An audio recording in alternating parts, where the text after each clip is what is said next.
ஹல்லேலூயா. கரங்களை உயர்த்தி ஆண்டவருக்கு மகிமை செலுத்துவோம். ஹல்லேலூயா. கர்த்தர் நல்லவர். இயேசு கிறிஸ்துவின் இனிய நாமத்தினாலே உங்கள் அனைவரையும் வாழ்த்துகிறேன். கர்த்தர் உங்களை ஆசீர்வதிப்பாராக. அருமையான இந்த இயேசு உயிர்ப்பிக்கிறார் ஊழியத்தை வாழ்த்துகிறேன். இன்று காலை முதல் நாளை வரை ஆண்டவர் சமூகத்தில் இருக்கும்படிக்கு இந்த நாட்களை தேவன் கிருபையாய் நியமித்து தந்த தயவுக்காக ஆண்டவருக்கு ஸ்தோத்திரம். இந்த பட்டணத்திலே உங்கள் மத்தியிலே கர்த்தருடைய ஊழியத்தை செய்ய தேவன் பாராட்டின கிருபைகளுக்காக நான் ஆண்டவரை ஸ்தோத்தரிக்கிறேன். ஸோ இன்னைக்கு ஃபுல்லாக நான் இப்படி தான் பேச போறேன்னு நினைக்கிறேன். கர்த்தர் உங்களை ஆசீர்வதிப்பாராக. ஆண்டவர் சமூகத்திலே அமர்ந்து கர்த்தரை ஆராதிப்பது, கர்த்தருடைய வார்த்தை கேட்பது உண்மையிலே நமக்கு கிடைத்த பாக்கியம். பக்கத்தில் 2 பேரை பார்த்து சொல்லுங்க, நீங்க பாக்கியவான்னு சொல்லுங்க, நீங்க பாக்கியவதின்னு சொல்லுங்க. ஹல்லேலூயா. உங்களுக்கு சொன்னாங்களா? கர்த்தர் உங்களை ஆசீர்வதிப்பாராக. நம்ம கர்த்தருடைய வார்த்தையை கேட்க போகிறோம். கர்த்தர் நம்மோடு கூட பேசுவாராக. இருக்கிற இடத்துல போய் கண்களை மூடி இயேசுவே இயேசுவே உம்மிடம் நான் வந்தேன். இயேசுவே இயேசுவே உம்மிடம் தான் கேட்கின்றேன். இயேசுவே இயேசுவே உம்மிடம் நான் வந்தேன். இயேசுவே இயேசுவே உம்மிடம் தான் கேட்கின்றேன். நிறைவான அபிஷேகம் தாரும், அளவில்லா கிருபைகள் ஊற்றும், ஆனந்த மழை பெய்ய செய்யும், அபிஷேக ஆழத்தை காட்டும். நிறைவான அபிஷேகம் தாரும், அளவில்லா கிருபைகள், அளவில்லா கிருபைகள் ஊற்றும், ஆனந்த மழை பெய்ய செய்யும், அபிஷேக ஆழத்தை காட்டும். கைகளை உயர்த்தி சொல்லுவோம். இயேசுவே இயேசுவே உம்மிடம் நான் வந்தேன். இயேசுவே இயேசுவே உம்மிடம் தான் கேட்கின்றேன். சொல்லுங்க. இயேசுவே உம்மிடம் தான் வந்தேன், உம்மிடம் நான் வந்தேன். இயேசுவே இயேசுவே உம்மிடம் தான் கேட்கின்றேன். தாகம் என்னில் தீர்க்கவாரும், தேவாவும் நதியில் மூழ்கச் செய்யும். சொல்லுவோமா?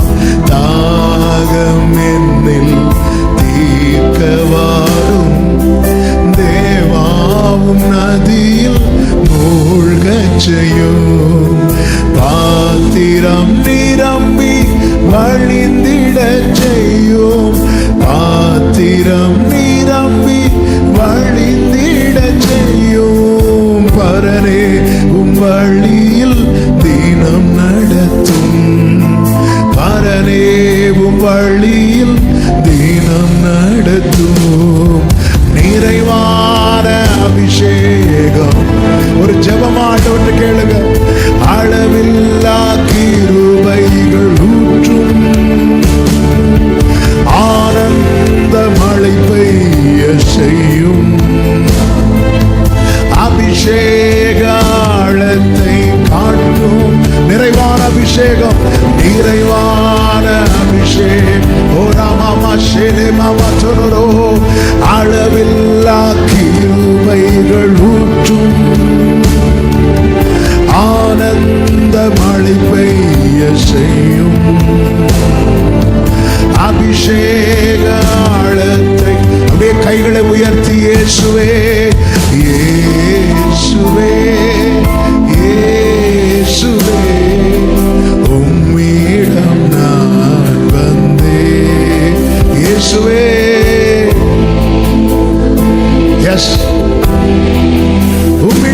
கேட்கிறேன் உம்மிடம். இயேசுவே ஆமென், உம்மிடம் நான் வந்தேன். இயேசுவே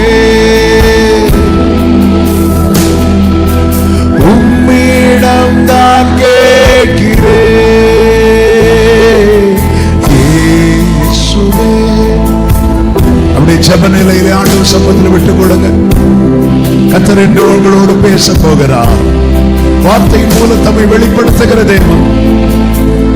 Yes Lord, உம்மிடம் நான் கேட்கிறேன். அவர் ரெண்டு கைகளை உயர்த்தி கண்களை ஏறெடுத்து இயேசுவே இயேசுவே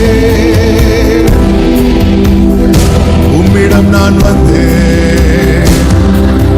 உங்ககிட்ட வந்திருக்கிறேன்பா, உங்ககிட்ட கேட்கிறேன்பா.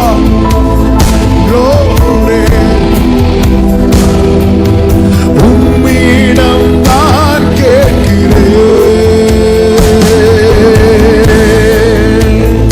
ஹல்லேலூயா. நல்ல கைகளை தட்டி தேவனுக்கு உங்ககிட்ட வந்து உம்மிடம் தான் கேட்கிறோம். அடைக்கலமே நீதியும் மானவரே இயேசுவே நீரே ஆதரவே நீதியும் ஞானமுமாய் இயேசுவே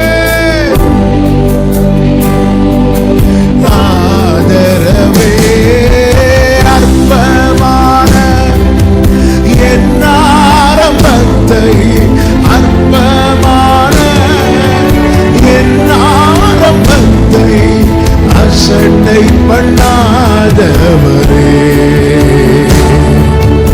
அன்பாரெல்லாம் தந்திரே தயவால் பெற்றே தகப்பனே தயவால் பெற்றே என் மேல் நீர் வைத்த என் மேல் நீர் வைத்தவும் கரமே இம்மட்டும் என்னை நடத்தியதே.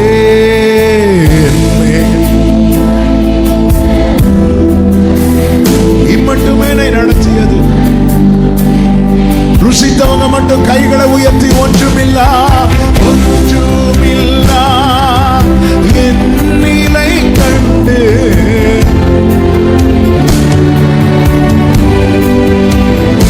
ஆமென் அசட்டை பண்ணாதவரே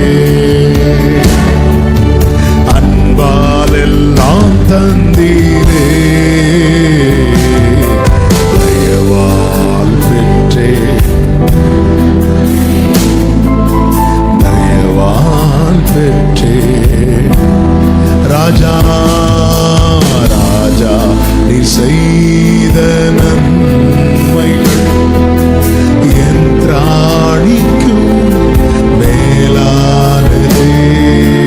தயவால் பெற்றே தகப்பனே நன்றி தயவால் பெற்றே. தலைமுறை தலைமுறையாய் தலைமுறை தலைமுறையாய் எங்கள் அடைக்கலமானீரையா முன்பிதாக்கள் எங்கள் பரிசுத்த தெய்வம் நீரே. 1000 தலைமுறைகளுக்கு இரக்கத்தை செய்கிறவர் இரக்கத்தை காக்கிறவர் அவரே நம் அடைக்கலம் அவரே நம் ஆதரவு அவரே நம் எல்லாம். ஆமென் எங்கள் பரிசுத்த அப்படி எல்லாரும் கைகளை அசைத்து ஹல்லேலூயா பாடுவோம். ஹல்லேலூயா ஹல்லேலூயா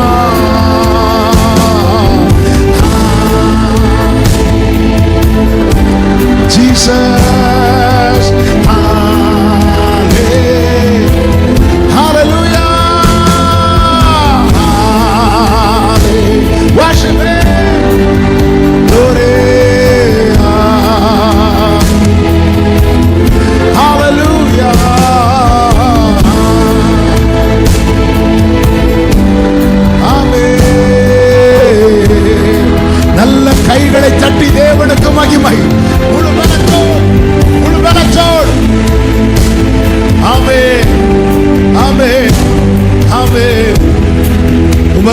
எல்லா மகிமையும் கனத்தையும் ஸ்தோத்திரங்களை மேறெடுக்கிறோம்.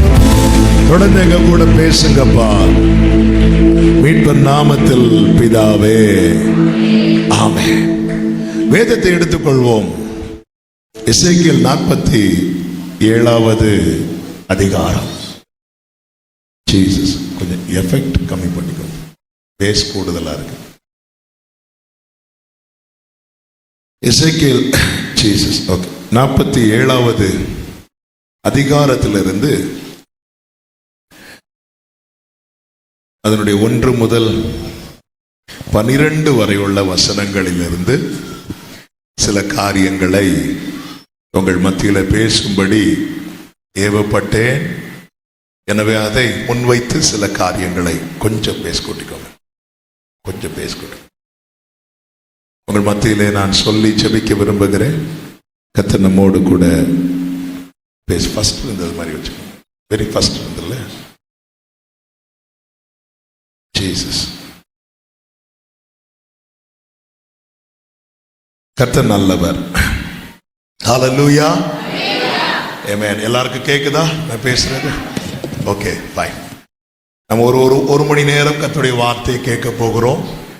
நல்ல கவனமாய் கேளுங்கள். நான் நம்புகிறேன் உங்களை தேவன் இங்கு அழைத்து கொண்டு வந்ததற்கும் என்னை இங்கு அழைத்து கொண்டு வந்ததற்கும் ஒரு முகாந்திரம் உண்டு. எத்தனை பேர் கர்த்தருடைய வார்த்தையை விசுவாசிக்கிறீங்க? வானமும் பூமியும் ஒளிந்து போறது ஒளிந்து போகும்.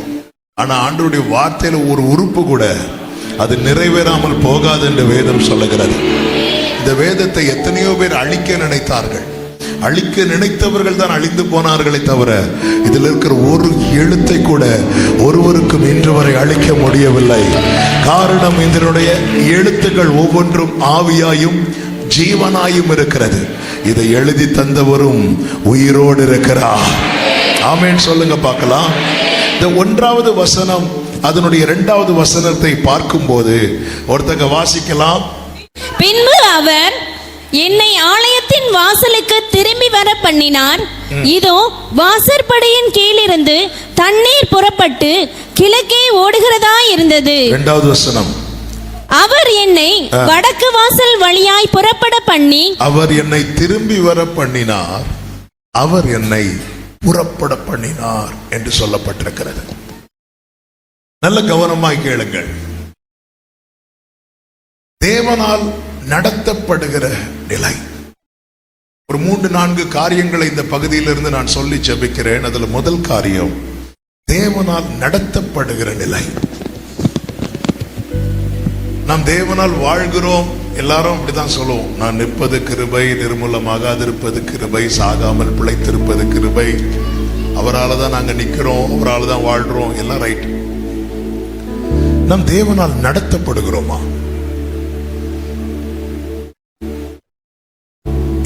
என்னை நடத்துகிறது யார்?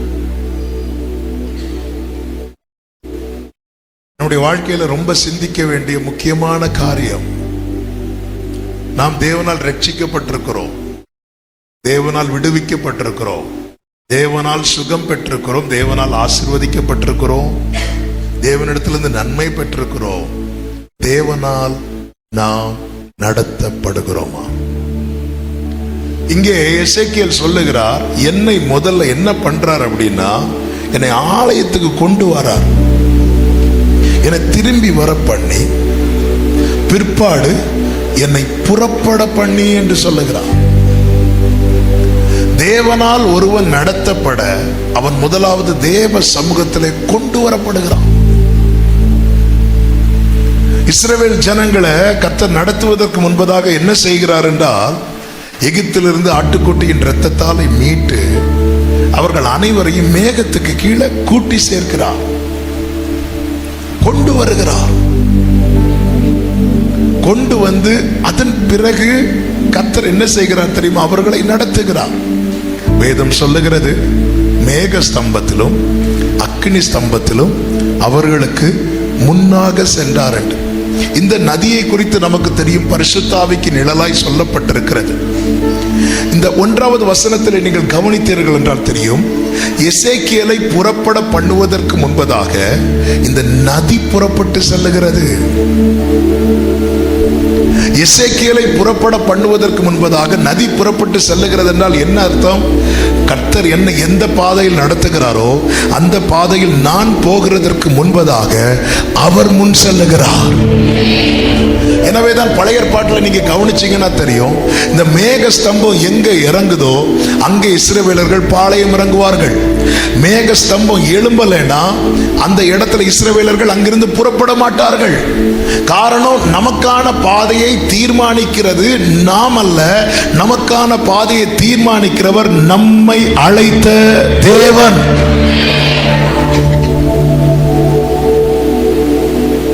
இந்த வருடத்தின் ஆரம்பத்தில் இந்த தெளிவு நமக்கு தேவை. இந்த தெளிவு தேவை. ஆண்டவர் இதே கேள்வியை நம்மை பார்த்து கேட்கிறார், உன்னை நான் தான் நடத்துறேன் அப்படின்னு கேட்டா நமக்கு பதில் என்ன? நாம் ஆண்டவர்கிட்ட சொல்றோம், நீங்க தான் நடத்தணும் என்று சொல்லுகிறோம். உண்மையில நாம் கர்த்தரால் நடத்தப்படுகிறோமா? ஒரு சத்தியத்தை புரிந்து கொள்ளுங்கள், நாம் கூப்பிடும் வழியில் எல்லாம் கர்த்தர் வரமாட்டார். கர்த்தர் நியமித்த பாதை இருக்கிறது. ஆபிரகாமின் வேலைக்காரன் சொன்ன வார்த்தை என்ன தெரியுமா? என்னை நேர்வழியாய் நடத்தி வந்த தேவன் என்று. ஆண்டவர் சொல்கிற, நான் உனக்கு போதித்து நீ நடக்க வேண்டிய வழியை, உனக்கு நடக்க வேண்டிய வழி இருக்கிறது. பிரயோஜனமாய் இருக்கிறதை போதித்து உன்னை நடக்க வேண்டிய வழியிலே நடத்துகிற உன் தேவனாகிய கர்த்தர் நானே அப்படிங்கிறார். நான் தேவனால் நடத்தப்படுகிறேனா? வலதுபுறம் இடதுபுறம் சாயும் போது வழி இதுவே, இதிலே நடுவுங்கள் என்கிற சத்தம் நம் காதில் கேட்கிறது என்றால் நாம் தேவனால் நடத்தப்படுகிறோம் என்ற அர்த்தம்.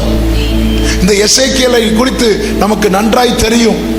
இந்த எசேக்கியேலை கர்த்தர் நிற்க வைக்கிறார். எசேக்கியேலை கொண்டு அநேக உலர்ந்த எலும்புகளை உயிர்ப்பிக்கிறார். எல்லாம் ரைட்டு தான். எசேக்கியேலே, உங்களுக்கு கொடுக்கப்பட்டிருக்கிற அபிஷேகம் விலையேறப்பெற்றது, உங்களுக்கு கொடுக்கப்பட்டிருக்கிற கிருபை விலையேறப்பெற்றது. ஆனால் இங்கே எசேக்கியேலுடைய மேன்மை என்ன அப்படின்னு பார்த்தீங்கன்னா, 1வது அதிகாரத்திற்கு கடைசி வரைக்கும் பார்த்தீங்கன்னா, அவர் எப்படி நடத்துகிறாரோ அப்படியே போகிறார். உலர்ந்த எலும்புகள் நிறைந்த பள்ளத்தாக ஆகட்டும், அங்க போய் எசேக்கியேல், ஏன் என்னை கொண்டு வந்தீங்க கொஸ்டின் பண்ணல, பேசாம கூட போயிட்டே இருக்கிறார். தேவனால் ஒருவன் நடத்தப்பட அவன் விட்டு கொடுக்க வேண்டுமானால் அவன் ஆண்டவர் அவ்வளவு நம்பணும். நாம் பல நேரத்தில் நம்முடைய பாதையிலே கர்த்தரை இழுக்க விரும்புகிறோம். நாம் எல்லாருமே ஆண்டவரை நேசிக்கிறவங்க, ஆராதிக்கிறவங்க, கர்த்தர் எனக்கு அது செய்வார் இது செய்வார்னு நம்பி இருக்கிறவங்க உண்மையில எல்லாம் செய்வாராக. 1ஆம் தேதி நல்ல எல்லாரும் அவங்கவுங்க சர்ச்சில் நல்ல ஹெவியான வார்த்தைகளை, வாக்குத்தத்தங்களை வாங்கி கொண்டு தான் காத்திருக்கிறீர்கள். கொஞ்சம் பேர் மறக்க ஆரம்பிச்சிட்டீங்க. அதை சிலர் இந்த மந்த் எண்டுக்குள்ள மறந்துடுவாங்க. அது அப்படித்தானே? ஆமென். தேவனால் யாக்கோபு பாருங்கள், வீட்டை விட்டு புறப்படுகிறான். வீட்டை விட்டு புறப்பட்டு எங்கே போக புறப்பட்டான்னு தெரியுமா? அவன் லாபான் வீட்டுக்கு. தாயார் அப்படிதான் அனுப்பி விடுவாங்க. லாபான் வீட்டுக்கு போக புறப்படுகிறான். ஒரு வனாந்தரமான பகுதியில் வந்தபோது அவனுக்கு தூக்கம் வருது. அவன் வாழ்க்கையில சூரியன் அங்கே அஸ்தமிக்கிறது. அவன் ஒரு கல்லை எடுத்து வைத்து படுத்து நித்திரை செய்யும் போது அவன் ஒரு காட்சியை பார்க்கிறான்.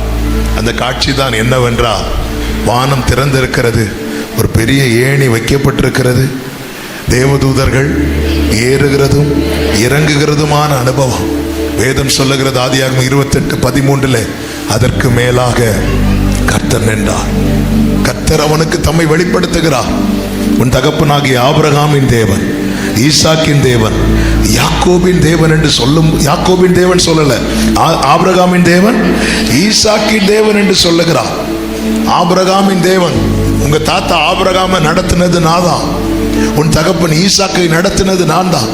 இப்படி தேவன் தம்மை அவனுக்கு வெளிப்படுத்தின போது அவன் எழுந்து சொல்லுகிறான், இந்த இடம் எவ்வளவு பயங்கரமா இருக்கிறது, இது தேவனுடைய வீடே அல்லாமல் வேறு அல்ல என்று சொல்லி அதுக்கு பெயரும் வைக்கிறான். பெத்தேல் என்று பெயரும் வைக்கிறான். வைத்துவிட்டு யாக்கோபு ஆண்டவரிடத்துல ஒரு காரியத்தை சொல்லுகிறான் பாருங்கள். 28வது அதிகாரம் அதனுடைய 20வது வசனம் முதல் நீங்கள் பார்த்தீர்கள் என்றால், அப்பொழுது யாக்கோபு தேவன் என்னோட இருந்து நான் போகிற இந்த வழியிலே என்னை காப்பாற்று. மைக்ல வாசித்தாங்கல்ல. அப்பொழுது யாக்கோபு தேவன் என்னோட இருந்து. தேவன், நீங்க வாசித்த எல்லாரையும் நான் பாராட்டுறேன். கர்த்தர் உங்களை ஆசீர்வதிப்பார்கள். மைக்ல வாசித்தா எல்லாருக்கும் கேட்கும், அதனாலதான் கோச்சிக்காதீங்க. தேங்க்யூ. தேவன் என்னோட இருந்து நான் போகிற இந்த வழியிலே என்னை காப்பாற்றி. எந்த வழி? இந்த வழின்னு தெரியும். எந்த வழி? கர்த்தர் நியமித்த வழி சொல்லலையே. ஏற்கனவே, அதாவது கர்த்தரை சந்திக்கிறதுக்கு முன்னாடியே யாக்கோபு எங்க போனோன்னு டிசைட் பண்ணி இருந்தாரோ, கர்த்தரை சந்தித்த பிறகு அங்க போறதுல தான் உறுதியா இருக்கிறோம். இந்த தேவனோடு உள்ள சந்திப்புக்கு பிறகு நம்ம ட்ராக் மாறலன்னு வைங்களேன், நாம கர்த்தரை கனவீனப்படுத்துகிறோம் என்று அர்த்தம். இவருடைய டிமாண்ட் என்ன தெரியுமா? நான் போகிற இந்த வழியிலெல்லாம் என்னை காப்பாற்றப்பட வேண்டும். ஆண்டவர் எனக்கு எதுக்கு தேவை? காப்பாற்றப்பட வேண்டும். அடுத்து உண்ண ஆகாரமும். ஆண்டவர் எனக்கு என்னதுக்கு எதுக்கு தேவை? சாப்பாடுக்கு தேவை. அடுத்து உடுக்க வஸ்திரமும் எனக்கு தந்து. எதுக்கு தேவை? கிறிஸ்துமஸுக்கு Dress வாங்க. இன்னைக்கு தேவனை தேடுகிற கூட்டம் எதற்கு? காக்கப்பட தேடுறாங்க. பைபிள் வாங்காதவங்க எல்லாம் கோவிட் டைம் பைபிள் வாங்கினாங்க, பார்த்திருக்கீங்களா? ஃபுல்லா படிக்கிறதுக்கா? இல்ல, 91 சங்கீதம் படிக்கிறதுக்கு. 91 சங்கீதம். இந்த 91 சங்கீதம் இப்ப நான் பார்த்தா தெரியும். நீங்க 91 சங்கீதம் எடுத்து பாருங்க, பலவர்ண அங்கி மாதிரி இருக்கும் அந்த பேஜ். மசாலா அதுல இருக்கும். அப்படி திருப்பி திருப்பி திருப்பி இந்த ஃபர்ஸ்ட் கோவிட்ல அது உன்னதமான மறைவில் இருக்கும். படுக்கும் போதும், உட்கார்ந்து இருக்கும் போதும், நடக்கும் போது, கை கழுவும் போதும், வாதை உன் கூடாரத்தை பொல்லாப்பு உனக்கு எதுக்கு? காப்பாற்ற. எனக்கு ஆண்டவர் எதுக்கு தேவை? என்ன காப்பாற்றுறதுக்கு தேவை. ஆண்டவர் எனக்கு எதுக்கு தேவை? எனக்கு சாப்பாடுக்கு தேவை. ஆண்டவர் இந்த யாக்கோபு போலதான் நாமளும் டிமாண்ட் வைக்கிறோம். நான் போகிற இந்த வழி, தேவனோடு உள்ள சந்திப்புல எனக்கு ட்ராக் மாறலனா. பவுல கர்த்தர் சந்திக்கிறார். மொத்தத்துல தேவனிடத்துல பவுல் 2 கொஸ்டின் தான் வைப்பார். தன்னுடைய வாழ்க்கையில 2 கேள்வி வைக்கிறார். முதல் கேள்வி, ஆண்டவர் நீர் யார்? எனக்கு அது தெரியணும். நீர் யார் என்பதுதான் பவுலின் ஓட்டத்தின் ஆரம்பம். பவுலின் ஓட்டத்தின் முடிவு என்ன தெரியுமா? நான் விசுவாசித்திருக்கிறவர் இன்னார் என்பதை அறிவேன். பிறக்கும் முன்னமே என் பெயரை அறிந்தீரே, அவயம் அனைத்துமே அழகாக வரைத்தீரே. பிறக்கும் முன்னமே என் பெயரை, அவயம் அனைத்துமே அழகாக வரைந்தீரே. என்னிடம் உள்ளதையே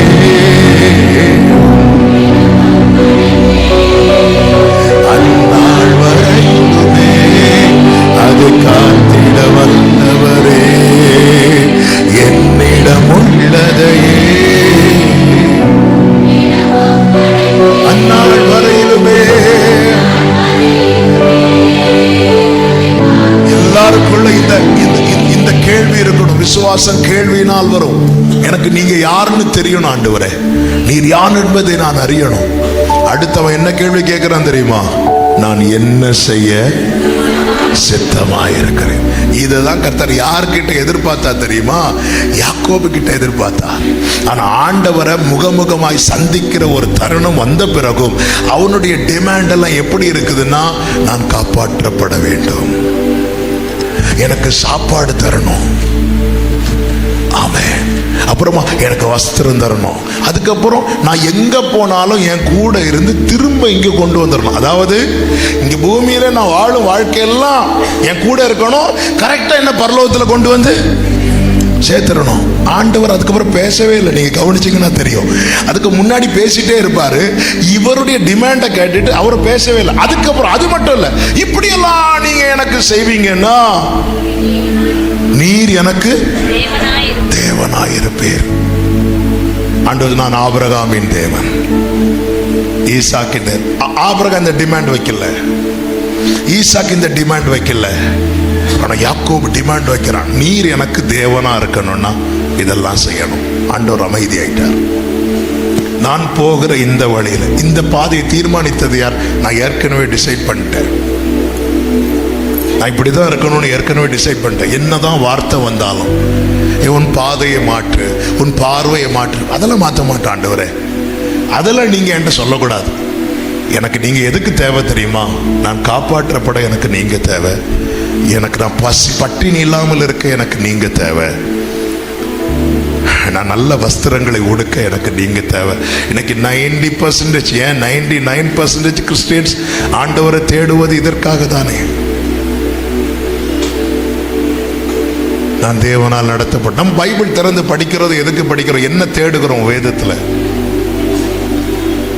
பைபிள்ல அண்டர்லைன் பண்றவங்க என்னெல்லாம் அண்டர்லைன் பண்ணி வச்சிருக்கிறோம் இல்ல? ஆமென். எனக்கு வாக்குத்தத்தம் தந்த கர்த்தரை நான் துதிக்கிறது ஒரு புறம் இருந்தாலும், தாவீது சொல்லுகிறார், எனக்கு ஆலோசனை தந்த கர்த்தரை நான் துதிப்பேன்.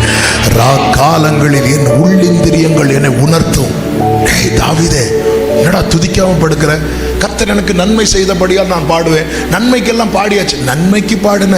இன்னைக்கு அழகா நடத்தினார்ல உன்னை. ஆமாம், இந்த நீ ஒரு தப்பான ட்ராக்ல போகும்போது உங்ககிட்ட டே அது தப்புடா, இந்த பக்கமா திரும்புன்னு சொல்லி உனக்கு நல்ல ஆலோசனை தந்து நடத்தினார்ல, துதிச்சியா நீ அதுக்கு? ஐயோ, நான் அதுக்கு துதிக்கலையே. ராக்காலத்தில் என் உள்ளிந்திரியங்கள் என்னை உணர்த்தும். இப்போ நான் துதிக்கிறேன். எதற்காக துதிக்கிறேன்? எனக்கு ஆலோசனை தந்த கர்த்தரை நான் துதிக்கிறேன். யாக்கோபுடைய டிமாண்ட் போலதான் நம்முடைய டிமாண்ட். நமக்கெல்லாம் தேவன் எதற்கு தேவை? நம்முடைய ஜெபமே அதற்கு சாட்சி.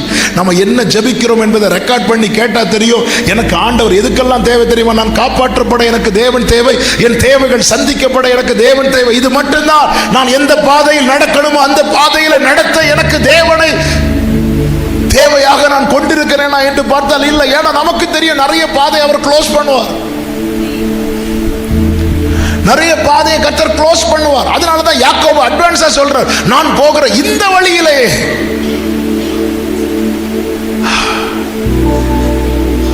நமக்கு நம்முடைய நாளையை நாம் பார்க்கவில்லை. நாளை நாம் கர்த்தர் ஜீவன் சுகம் பிளந்தா நாளைக்கு காலையில பார்ப்போம். ஆனால் நம்முடைய நாளையை கர்த்தர் நேற்றே பார்த்து விட்டார். என் காலங்கள் கர்த்தருடைய கரத்தில் இருக்கிறது. இந்த போன்ல நம்ம எல்லாத்தையும் பார்க்கறது போல நம்முடைய ஃபியூச்சர் எல்லாமே, என் காலங்கள்னா என்னுடைய A to Z. நான் எப்போ நான் ஜெனிப்பிக்கப்படுவேன், எப்பொழுது என் ஓட்ட முடியும், அதுக்கடையில் எவ்வளவு காலம் இருக்கிறது, எல்லாமே கர்த்தருடைய கரத்தில் இருக்கிறது. இப்படி பார்த்தா தெரியும் அவருக்கு நம்ம நாளைக்கு. அதனால யாராவது உங்க கையை காட்டுங்க, நான் ஃபியூச்சர் சொல்றேன்னு சொன்னா நீங்க சொல்லுங்க, என் ஃபியூச்சர் பார்க்கணும்னு அவர் கையில போய் பாருங்க. என் காலங்கள் என் கையில கிடையாது, என் காலங்கள் கர்த்தருடைய கரத்தில் இருக்கிறது. அவருக்கு தெரியும் நம்முடைய ஓட்டம் எவ்வளவு என்று அவருக்கு தெரியும். நம்முடைய நாளை எப்படி இருக்கும் என்று அவருக்கு தெரியும். இன்னைக்கு எந்த பாதையில நடத்தினா நாளைக்கு நம்ம நிப்போன்னு அவருக்கு தெரியும். அதனாலதான் கர்த்தர் எசேக்கியேலை கொண்டு வருகிறார்.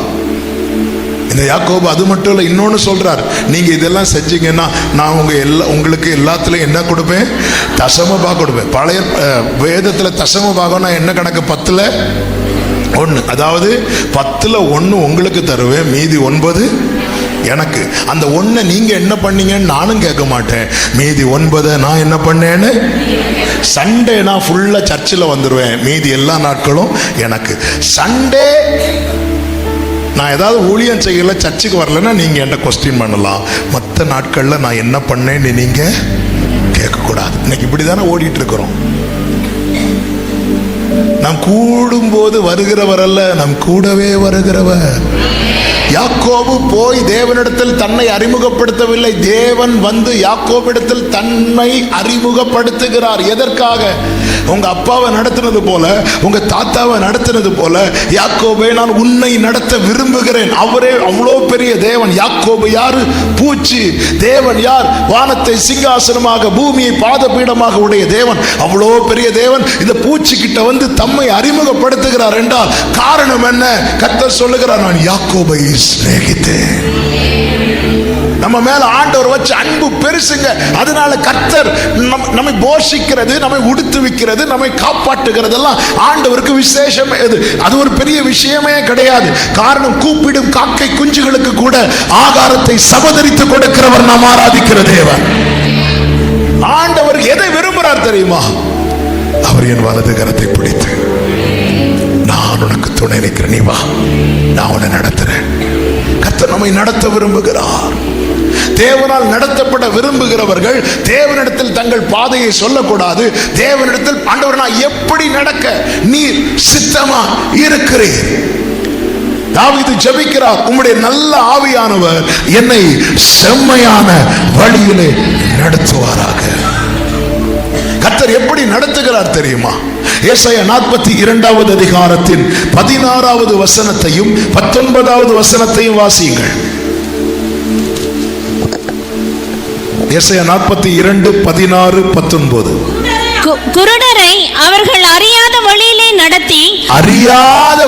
நடத்தி அவர்களுக்கு தெரியாத பாதைகளில் அவர்களை அழைத்து வந்து அவர்களுக்கு முன்பாக இருளை வெளிச்சமும் கோணலை செவ்வையுமாக்குவேன். இந்த காரியங்களை நான்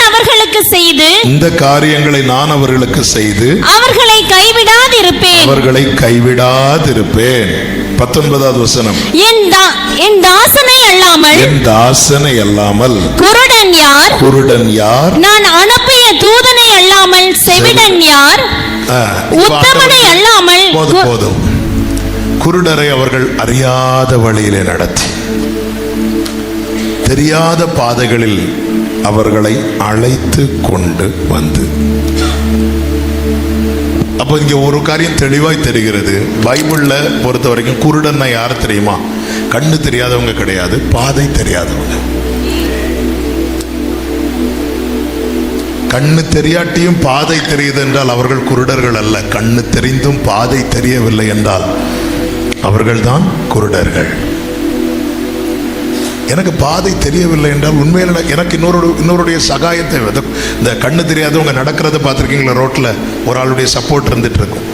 அதுபோல தான் பாதை தெரியாதவங்க. இப்போ நம்ம என்னதான் கார்ல வந்து இறங்கினாலும், இப்போ ஜிபிஎஸ் போட்டு வந்துட்டோம். இதெல்லாம் இல்லாத டைம் எப்படி வருவோம்?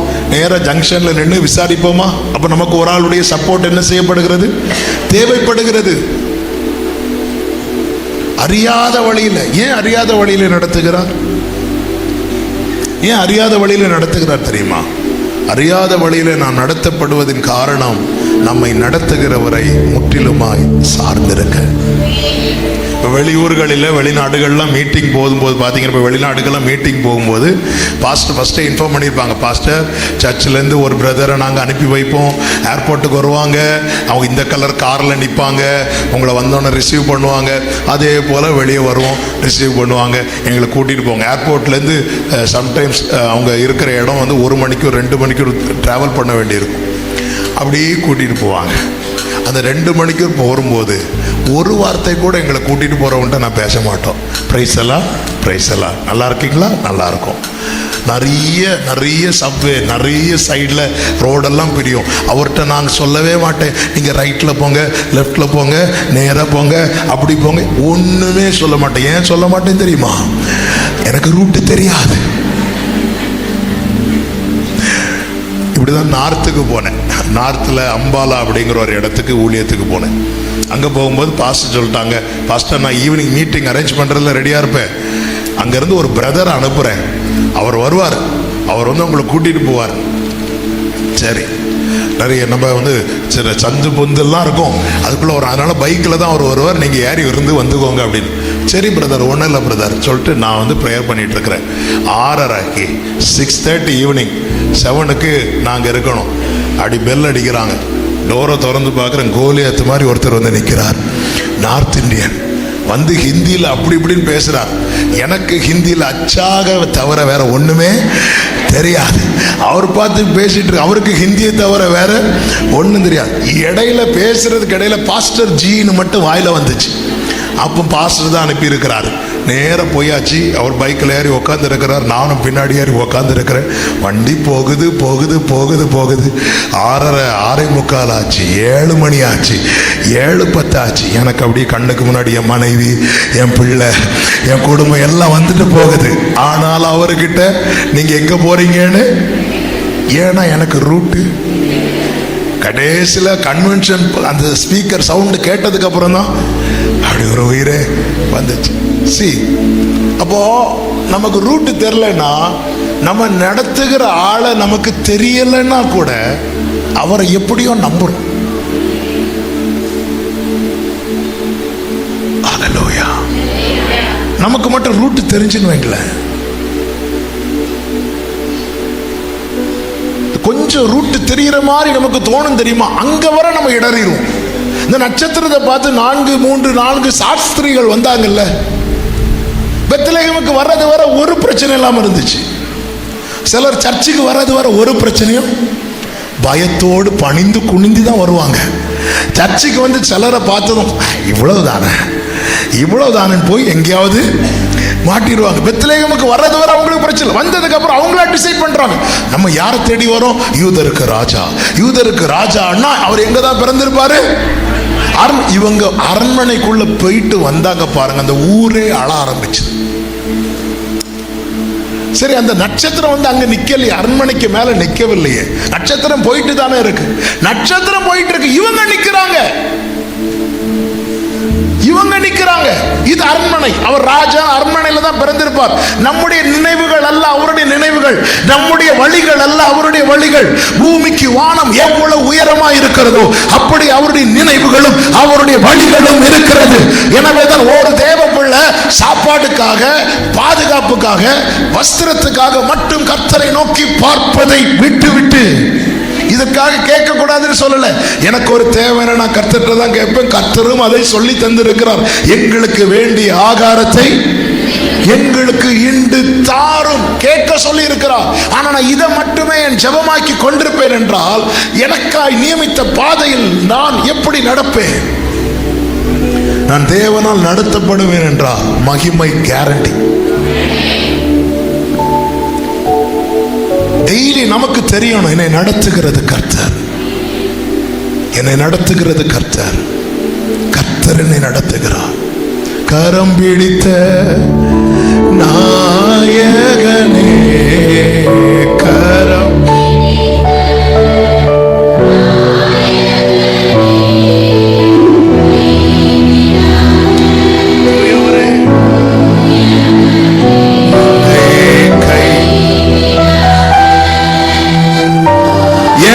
அறியாத வழியில நடத்துகிறார். கர்த்தரை சார்ந்திருக்க பண்ண நமக்கு தெரியாது. யோசேப்புக்கு கர்த்தர் ஒரு சொப்பனத்தை கொடுத்தார், ஆனா நடக்கிற பாதையை காட்டல. பாதையை காட்டியிருந்தா யோசேப்பு அதையும் சொல்லி இருப்பார் அப்பா கிட்ட, அப்பா இப்படியாக்கும் இவங்க எல்லாம் என்ன விற்க போறாங்க. விட்டுருப்பாரா தகப்பன்? விட்டுருக்க. நம்மளால அக்செப்ட் பண்ண முடியாது. சில காரியங்களை கர்த்தாவே எனக்கு சொல்லும் சொல்லும் சொல்லும் சொல்லும் சொல்ல மாட்டார். நீ வா, அப்படிதான். நான் உனக்கு காண்பிக்கிற தேசத்துக்கு போ, நான் உனக்கு காண்பித்த தேசத்துக்கு போ என்றல்ல, காண்பிக்கிற தேசம். இன்னும் தேசத்தை காட்டல. ஆபிரகாமுக்கு அப்போ மொபைல்லாம் ஒன்றும் கிடையாது, போட்டோ எடுத்து வாட்ஸ்அப்ல அனுப்புறதுக்கு ஒண்ணுமே காட்டல. நீ போ, நான் உனக்கு காட்டுவேன், நீ போங்கிறார். அவர் புறப்பட்டு போகிறார். யாரை நம்பி? கர்த்தரை நம்பி.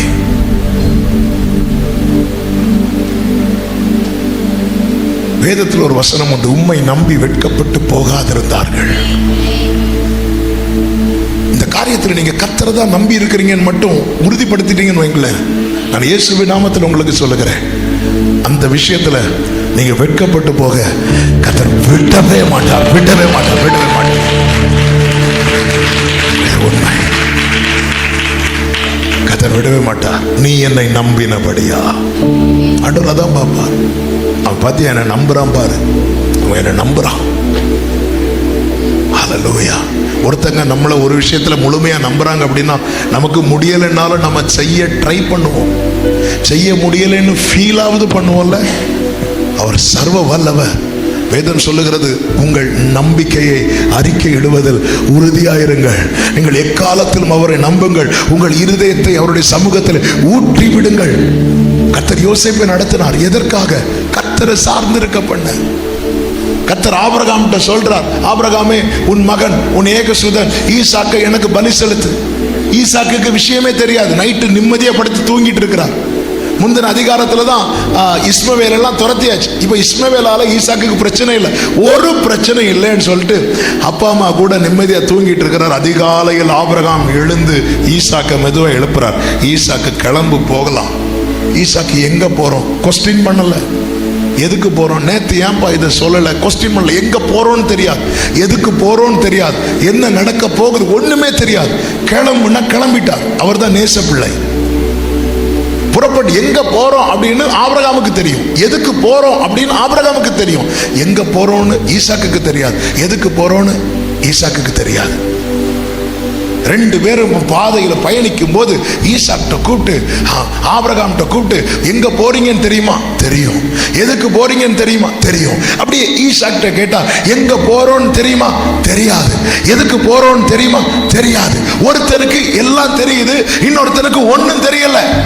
இப்படிதான் கர்த்தர் நடத்துகிறார். இன்னைக்கு கர்த்தர் என்னை நடத்துகிற பாதையில ஏன் இப்படி நடத்துகிறார் எனக்கு தெரியாது, எதுக்கு இப்படி நடத்துகிறார் தெரியாது. எனக்கு எது எது தெரியாதோ அது எல்லாமே என்னை நடத்துகிற என் தகப்பனுக்கு தெரியும். எனவேதான் உலர்ந்த எலும்புகள் நிறைந்த பள்ளத்தாக்கிலே எசேக்கியேலை கொண்டு போய் நிறுத்திவிட்டு கேட்கிறார், இந்த எலும்புகள் உயிர் அடையுமா அப்படின்னு. அவர் என்ன சொல்லுவார் தெரியுமா? உங்களுக்கு தான் தெரியும்பா, அது உமக்கு தான் தெரியும். ஈசாக்க கூப்பிட்டு, ஏய் உனக்கு விஷயமே தெரியாது, எதுக்கு போற ஒண்ணுமே தெரியாது. அப்போ உனக்கு என்ன தெரியும் ஈசாக்கு? எனக்கு என்னை நடத்துகிற என் தகப்பனை தெரியும், எங்க அப்பாவை எனக்கு தெரியும், என்னை நடத்துகிறவர் யார் என்று எனக்கு தெரியும். ஹல்லேலூயா. என் ஓட்டத்தில் நான் தனிமை இல்லை, நேசித்தவர் என்னை வெறுக்கவில்லை. தகப்பன் வீட்டில் கொண்டு சேர்த்திடுவார், தகப்பன் வீட்டில் கொண்டு சேர்த்திடுவார். நம்புவேன்.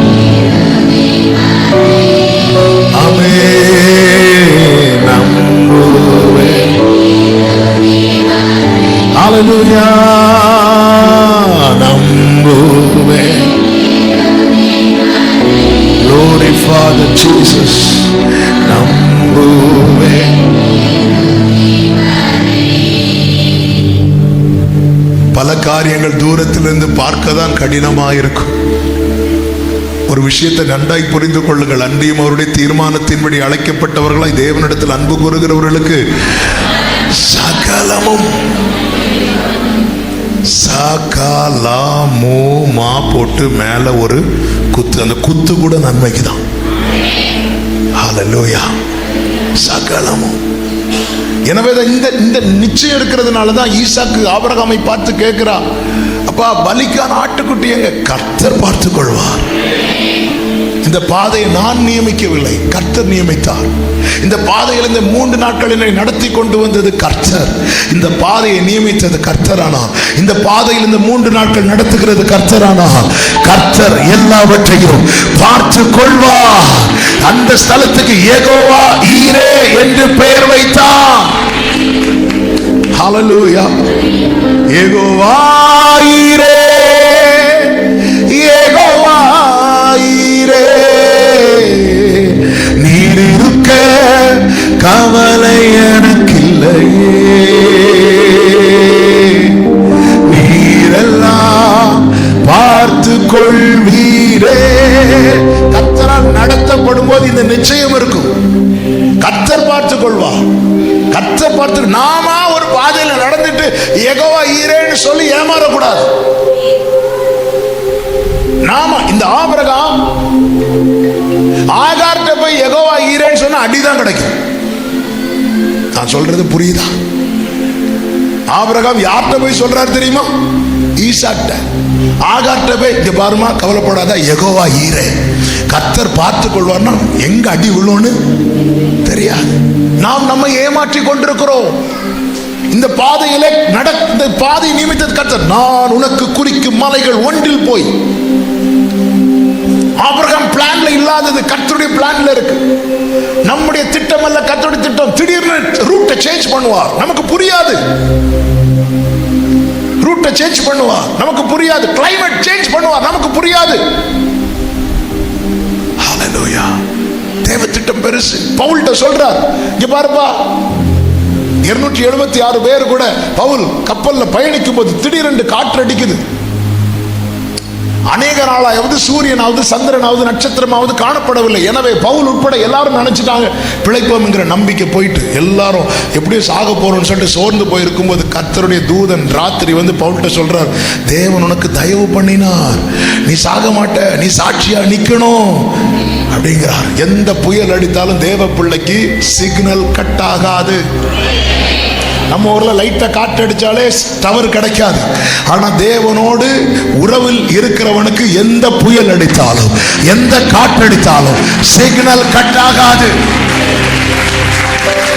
அப்ப பவுல் சொல்லுகிறார், பவுல் சொல்றார், இங்க பாரு, என் நிமித்தம் என் கூட டிராவல் பண்ண உங்க எல்லாருக்குமே தேவன் தயவு பண்ணினார் சொல்லிவிட்டு அடுத்த ஒரு வார்த்தை சொல்லுவார், ஆனாலும் நாம் ஒரு தீவில் விழ வேண்டி இருக்கும் அப்படிம்பார். அப்போ சாகிறதுக்கு அலோவ் பண்ணல, விழுறதுக்கு அலோவ் பண்றான். புரியல? இதான் தேவனுடைய நடத்துதல். சில நேரத்தில் புரியாது. ஆண்டவர் இவ்வளவு புயல் அடித்து சாக அலோவ் பண்ணல, ஆனா ஒரு தீவுல போய் எங்களை விழுறதுக்கு அலோவ் பண்றீங்களே, ஏன்? அந்த பட்டணம் விழுந்து கிடக்கிறது. அந்த பட்டணத்துல ஒரு சர்ப்பத்தின் வல்லமையினால அந்த பட்டணமே வியாதியில விழுந்து கிடக்கிறது. பவுல் மெலித்தா தீவுக்கு டூருக்கு போகல. கப்பல் சேதம் உண்டாகி விழுந்ததுனால ஒரு கட்டையை பிடிச்சிட்டு நீந்தி நீந்தி எங்க போறாங்கன்னா மெலித்தா தீவுக்கு போறாங்க. அங்க விசிட்டிங் போகல, அங்க மீட்டிங் போகல. அந்த பட்டணத்தை மீட்பதற்காக பவுலை விழ வைத்தார். தேவன் அறிந்து ஒரு தேவ பிள்ளை விழ வைக்கிறார்னா அநேகரை அவன் மூலம் எழுப்ப போகிறார் என்று அர்த்தம்.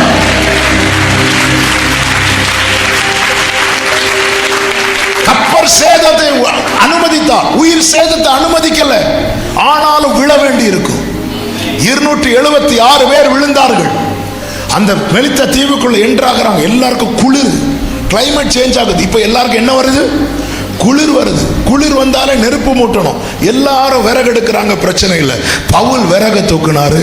பவுல் தூக்குன விறகு கடையில ஒரு விரியன் பாம்பு இருக்கிறது. அது அனல் உரைத்து அது பவுலின் கையை கவ்வி கொண்டது. கொத்திட்டு போனா கூட யாருக்கும் தெரியாது. சில பிரச்சனை வெளியே தெரியக்கூடாதுன்னு நினைப்போம் பாருங்க. எல்லாரும் பார்க்கறது வரை நம்ம கையில தான் தொங்கிட்டே இருக்கும். இவன் தான் ஆளு, இவன் தான் ஆளு, இவன் தான் ஆளு, பாரு பாரு பாரு. யாருக்குமே தெரியக்கூடாதுன்னு நினைப்போம். நம்ம கையில தான் தொங்கிட்டு இருக்கும். ஏன் இதை அலோவ் பண்ணினார்? ஆனா பவுல பாருங்க, அவன் பதறவில்லை, அவன் உதறினான் இருக்கு. ஏன் தெரியுமா? நான் இங்க வரல, என்ன கொண்டு வந்திருக்கிறார் கர்த்தர். என்ன கொண்டு வந்தார். அங்க எனக்கு தீமையை கர்த்தர் அனுமதிக்க மாட்டார். ஆமென். எத்தனை பேர் நம்பிருக்கிறீங்க? வேதம் என்ன சொல்லுகிறது? எரேமியா 29:11, நீங்கள் எதிர்பார்த்திருக்கும் முடிவை உங்களுக்கு கொடுக்கும்படிக்கு உங்கள் பேரில் நினைத்திருக்கிற நினைவுகளை நான் அறிவேன், அவைகள் தீமைக்கு அல்ல. எத்தனை பேர் நம்புறீங்க? என்னை குறித்த தேவ திட்டத்தில் தீமை கிடையாது. என்னை குறித்த தேவ திட்டத்தில் தீமை கிடையாது. இதை நம்பணும். பாம்பு கடிச்சாலும் தேவ திட்டமானால் தீமை கிடையாது. சில பார்க்கறாங்க, ஒருவேளை பாம்பு வந்து இது காட்ஸ் பிளான். எனவே அவன் பதறல. இது அவனாக வந்திருந்தானா, இப்ப நாம தெரிந்தெடுத்த பாதையில நாம் பதறுவதற்கு நியாயம் இருக்கிறது. கர்த்தர் அல்லவா கொண்டு வந்தா. இது கர்த்தர் நியமித்த பாதை அல்லவா. சிலுவையை தூக்க இயேசு பதறவில்லை. சிலுவையை தூக்கி அவர் தோள்ல ஃபோர்ஸ் பண்ணி யாரும் வைக்கல. யோவான் 19 சொல்லப்பட்டிருக்கிறது, அவர் தம்முடைய சிலுவையை எடுத்துக்கொண்டு நடந்தார் இருக்கு. அவர் தான் போய் எடுக்கிறார். ஏன்? இது பிதாவின் சித்தம். அப்பா போட்ட ட்ராக்கா? ஓகே. அவ்வளவு நிச்சயம். இக்காலத்து பாடுகள் இனி வெளிப்பட போகும் மகிமைக்கு ஒப்பானதல்ல. இன்னைக்கு தேவன் இப்படி ஒரு பாதையில் நடத்துகிறார் என்றால் புரிந்து கொள்ளுங்கள், ஒரு மேன்மையான முடிவை கர்த்தர் வைத்திருக்கிறார். எனவேதான் வேதம் சொல்லுகிறது, நிச்சயமாக முடிவு உண்டு, உன் நம்பிக்கை வீண் போகாது. அந்த பட்டணத்துக்குள் மறைந்திருந்த அந்த சர்ப்பத்தை பவுல் கையை கடிச்சது. 275 பேர் இருக்க, அந்த 275 பேரை விட்டுட்டு பவுல் கையை மட்டும் கடிக்குது. அதாவது 27வது அதிகாரத்தில் யூரோக்ளித்தான் காற்றடித்த போது எல்லாரும் பாதிக்கப்பட்டாங்க. எல்லாரும் பாதிக்கப்பட்டா பெரிய பிரச்சனை கிடையாது. ஹலோ, எனக்கு கோவிட் வந்திருக்கு, உங்களுக்கு எனக்கு வந்திருக்கு, பிரைஸ் தி லார்ட், போன வைக்கிறேன். எல்லாரும் பாதிக்கப்பட்டா பிரச்சனை கிடையாது. ஆனா எல்லாருக்கும் பிரச்சனை இல்லை, பவுல மட்டும் கிடைக்குது பாருங்க, எல்லாரும் நீதிமான் ஆயிட்டான். 27வது அதிகாரத்துல எல்லாரும் சாவை எதிர்பார்த்துட்டு இருக்கும்போது பவுலால பலப்பட்டாங்க. பவுல் அவங்க முன்னாடி அப்பத்தை எடுத்து பிட்டு சாப்பிட்டதுனால எல்லாரும் சாப்பிட்டு, அவங்க மட்டும் சாப்பிடலைன்னா நீந்தி இருக்க மாட்டாங்க, தண்ணிலே முங்கி செத்துருப்பாங்க. பவுல் சாப்பிடுறார், நல்ல வயிறார சாப்பிட்டு எல்லாரையும் சாப்பிட வைக்கிறார். சாப்பிட வச்சுட்டு அதுக்கப்புறம் நீந்தி கரையேறாங்க. நீந்துறதுக்கு ஸ்ட்ரென்த்தே பவுலால தான் எல்லாருக்கும் கிடைக்குது. இப்போ அவங்களெல்லாம் கடிக்காம இந்த பாம்பு இவனை கடிச்சதும் அவங்க எல்லாம் பெரிய ஆட்கள் ஆயிட்டாங்க. இந்த பாவத்தில் ஒருவள் பிடிக்கப்பட்டு இயேசுக்கு முன்னாடி கொண்டு வந்து நிறுத்தப்பட்டாள் அல்லவா, அது போல. ஆனா பவுல பாருங்க, பதறல்ல, பதறனா கேட்கல. ஆண்டவரே, இவ்வளோ பேர் இருக்கும்போது இந்த கூட்டத்தில் உங்களை ஆராதிக்கிறது இந்த பவுல் மட்டும்தானே ஆண்டவரே, அத்தனை பேரை விட்டுட்டு இந்த பாம்பு இவனை கடிக்கிறதுக்கு ஏன் ஆண்டவரை அலோவ் பண்ணீங்க? ஒரு 4 பேரை கடிச்சிட்டு இவனை கடிச்சிருந்தா கூட அவங்களையும் கடிச்சது, இவனையே ஆண்டவர் அலோவ் பண்ணீங்க. அப்படி கேட்ட ஆண்டவர் என்ன சொல்லுவார் தெரியுமா? இந்த பாம்பு வேற யாரையாவது கடிச்சிருந்தா அவங்க செத்து இருப்பாங்க, இது இவனை கடிச்சதுனால பாம்பு செத்துச்சு, இவன் சாகல. ஏன்னா நான் வேண்டிக் கொள்வதற்கும் நினைப்பதற்கும் அதிகமாய் நமக்குள்ளே கிரியை செய்கிற அவருடைய வல்லமை. இப்ப இந்த பாம்பு செத்ததும் எல்லாரும் என்ன பார்க்கறாங்கன்னா, இவனை தேவன் சொல்ல ஆரம்பிக்கிறாங்க. இவனை தேவன் சொல்லும் போது அவன் தேவன் யார் என்று சொல்ல ஆரம்பிக்கிறான். அந்த பட்டணத்தில் வியாதியா இருந்த அத்தனை பேரும் வந்து சுகம் பெற்று கொள்ளுகிறார்கள். தேவ பிள்ளைகளை, நீங்கள் தேவனால் நடத்தப்படும் போது உங்க முன்னாடி வனாந்திரம் இருந்தாலும் களி கூறுங்கள், உங்கள் முன்பாக அடைக்கப்பட்ட வாசல் இருந்தாலும் களி கூறுங்கள். சில பகுதியில் உங்களை விழ அனுமதித்தாலும் களி கூறுங்கள். நீதிமான் 7 தரம் விழுந்தாலும் அவன் எழும்புவான். இதைதான் தாவீது சொல்லுகிறான், அநேக இக்கட்டுகளையும் ஆபத்துகளையும் காணும்படி செய்த என்னை நீர் திரும்ப உயிர்ப்பித்து என்னை திரும்ப ஏறி வர பண்ணி என் மேன்மையை பெருக பண்ணி என்னை மறுபடியும் தேற்றுவேன். தேவனால் நடத்த அவர் உங்களை, வேதம் என்ன சொல்கிறது, உங்களை அதிசயமாய் நடத்தி வந்த உங்கள் தேவனாகிய கர்த்தருடைய நாமத்தை அதிசயமாய் இதுவரையில் நடத்தி வந்தவரே நன்றி நன்றி. அதிசயமா நடத்துறதுன்னா என்ன தெரியுமாங்க? அடுத்து என்னன்னு தெரியாது, அடுத்த வேலை எப்படின்னு தெரியாது, ஆனா நடக்கும். 2024 எனக்கு சவாலா இருந்ததுன்னு சொல்றவங்க மட்டும் கை தூக்குங்க. 2024 எனக்கு ரொம்ப சேலஞ்சிங்கா, ரொம்ப சவாலா, ரொம்ப கடினமா இருந்தது அப்படி சொல்றவங்க மட்டும் கை தூக்குங்க. சும்மா நல்லா கை தூக்குங்க, நல்லா கை தூக்குங்க. ஓகே, நல்ல சவாலா இருந்தது. சில மாதங்கள் எல்லாம் நான் ஃபேஸ் பண்றேன், எப்படி ஃபேஸ் பண்ணுவோமே தெரியாம இருந்துச்சு. அப்படிப்பட்டவங்க எல்லாம் எப்படி 2024 கடந்து வந்தீங்க? இதான் அதிசயம், இதான் அதிசயம். சில நாட்களை ஃபேஸ் பண்ண பயந்து முந்தின இரவு துடிச்சிட்டு இருப்போம்ல, அந்த நாளெல்லாம் கடந்திருக்கிறோம். எப்படி? அதிசயம். இஸ்ரவேலர்கள் எகிப்திலிருந்து புறப்படும் போது வேதம் என்ன சொல்லுகிறது? யாத்திராகமம் 12வது அதிகாரம் அதனுடைய 39வது வசனத்தை வாசிங்கள். யாத்திராகமம் 12:39. எகிப்திலிருந்து அவர்கள் கொண்டு வந்த பிசைந்த மாவை புளிப்பில்லாத அப்பங்களாக சுட்டார்கள். அவர்கள் எகிப்தில் தரித்திருக்க கூடாமல் துரத்திவிடப்பட்டதினால் அது புளியாதிருந்தது. அடுத்த வார்த்தை, இஸ்ரவேல் புத்திரர், அந்த வசனம் முடியல, அடுத்த வார்த்தை, அவர்கள் தங்கள் வழிக்கென்று ஒன்றும் ஆயத்தம் பண்ணவில்லை. ஒன்றும் ஆயத்தம் பண்ணவில்லை. யாரு? இஸ்ரவேலர்கள் எகிப்திலிருந்து புறப்படும் போது புருஷர்கள் மட்டும் எத்தனை பேர் இருந்தாங்க தெரியுமா? 6 லட்சம் பேர். அவருடைய மனைவி, பிள்ளைகள், அப்போ 20-30 லட்சம் பேர் இருப்பாங்க. வேதம் சொல்லுகிறது அவர்கள் தங்கள் வழிக்கென்று. நம்ம ஒரு நாள் டூர் போனாலே 3 வேளை சாப்பாடு கட்டி எடுத்துட்டு போவோம். இவங்க துரத்தி விடப்பட்டாங்க, ஃபோர்ஸ் பண்ணப்படுறாங்க. டீக்கு கூட அடுத்து என்ன செய்யணும்னு தெரியாது. ஆனால் இந்த ஜனங்களை தான் கர்த்தர் 40 வருஷம் வனாந்திரத்தில் பட்டினியில ஒருவன் செத்தான் என்று ஒரு ஆளை சொல்ல முடியாது. சாப்பிட்டு தான் செத்தான். ஆண்டவர் ஃபோர்ஸ் பண்ணி காடையை வாங்கினா ஆண்டவர் பாடையை ரெடி பண்ணார் பின்னாடி. சாப்பிட்டு தான் செத்தான். ஆனா பட்டினியா இருந்து இல்லை. என்ன நடத்துறது யார் தெரியுமா? கர்த்தர். உங்க வஸ்திரம் பழசாகல, நடத்துறது யார் தெரியுமா? செருப்பு தேயல, நடத்துறது யார் தெரியுமா? கர்த்தரால் நடத்தப்படுகிறவனுக்கு செருப்பு வர கேரண்டி. பத்திரமாய் பராமரித்தார்னு பைபிள்ல இருக்கு. அடுத்த வேலைக்கு என்னன்னு தெரியாதவங்கள 40 years, 40 வருஷம். இது சாத்தியமா? இது சாத்தியமா? மனுஷனால் கூடாதது தேவனால் கூடும். உங்க கைகள் கூறுகவில்லை, உம்மால் கூடாதது. உங்க கைகள் கூறுக, உம்மால் கூடாதது இல்லை, உம்மால் கூடாதது. ஹல்லேலூயா. உம்மால்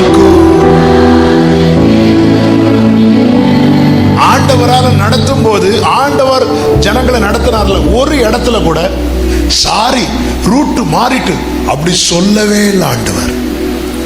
மாறாவின் அண்டையில ஆண்டவர் ஜனங்களை வழி மாறி கொண்டு வந்தாரா? தெரிஞ்சுதான் கொண்டு வந்தாரா? தெரிஞ்சுதான் கொண்டு வந்தார். அதனாலதான் ஏற்கனவே அது பக்கத்துல ஒரு மரத்தை வளர விட்டார். தெரியும் நம்ம லைஃப்ல நம்ம சந்திக்கிற மாறா தெரியும், அவருக்கு தெரியும். அதனாலதான் பக்கத்திலேயே சொல்யூஷன் வச்சிருப்பார். ஆனா மாறாவின் இடத்துல தங்க விடவில்லை. அங்கிருந்து நேரா எங்க கொண்டு போறார் தெரியுமா? ஏலிமுக்கு கொண்டு போறார். ஏலிமுலையும் தங்க விடல. நோக்கம் காணான், நோக்கம் காணான். ஆனா ஒரு கேரண்டி, கர்த்தரால் நடத்தப்படுகிறவர்கள் நித்திய கானானை காணும் முன்னே கண்டிப்பாக ஏலிமை கண்டு இருப்பார்கள். நீங்க கர்த்தரால் நடத்தப்படுவது உண்மைனா உங்க கண்கள்ல ஏலிமை காட்டிட்டு தான் கானானுக்கு கூட்டிட்டு போ. என் ஆண்டவர் தூரத்துக்கு மட்டும் தேவன் அல்ல, அவர் சமீபத்துக்கும் தேவன். அவர் நித்தியத்துக்கு மட்டும் தேவன் அல்ல, அவர் இம்மைக்கும் தேவன். ஆனா மாறாவையும் டேஸ்ட் பண்ண ரெடியா இருக்கும். ஆமீனே வராதே. ஹல்லேலூயா. ஏன் ஆண்டவரே மாறாவை டேஸ்ட் பண்ண வச்சிருக்கீங்க? நீ மாறாவை டேஸ்ட் பண்ணு, உன் பின்னாடி வர தலைமுறை அதுக்கப்புறம் அதை டேஸ்ட் பண்ண தெரியுமா? அது மாறாவா இருக்காது. நீ மாறாவ டேஸ்ட் இஸ்ரவேலர்கள் அதுக்கு முன்னாடி அதுல எத்தனை பேர் டேஸ்ட் பண்ணிருப்பாங்க? அந்த தண்ணி மதுரமா மாறுச்சா? இல்ல. ஆனா இவ தேவனால் நடத்தப்படுகிறவன் டேஸ்ட் பண்ணதும் அந்த தண்ணி எதுவா மாறுது? சில காரியத்தை ஏன் நம்மள ஃபேஸ் பண்ண வைக்கிறார் தெரியுமா? நமக்கு பின் வருகிற தலைமுறை அந்த நன்மையை அனுபவிப்பதற்காக.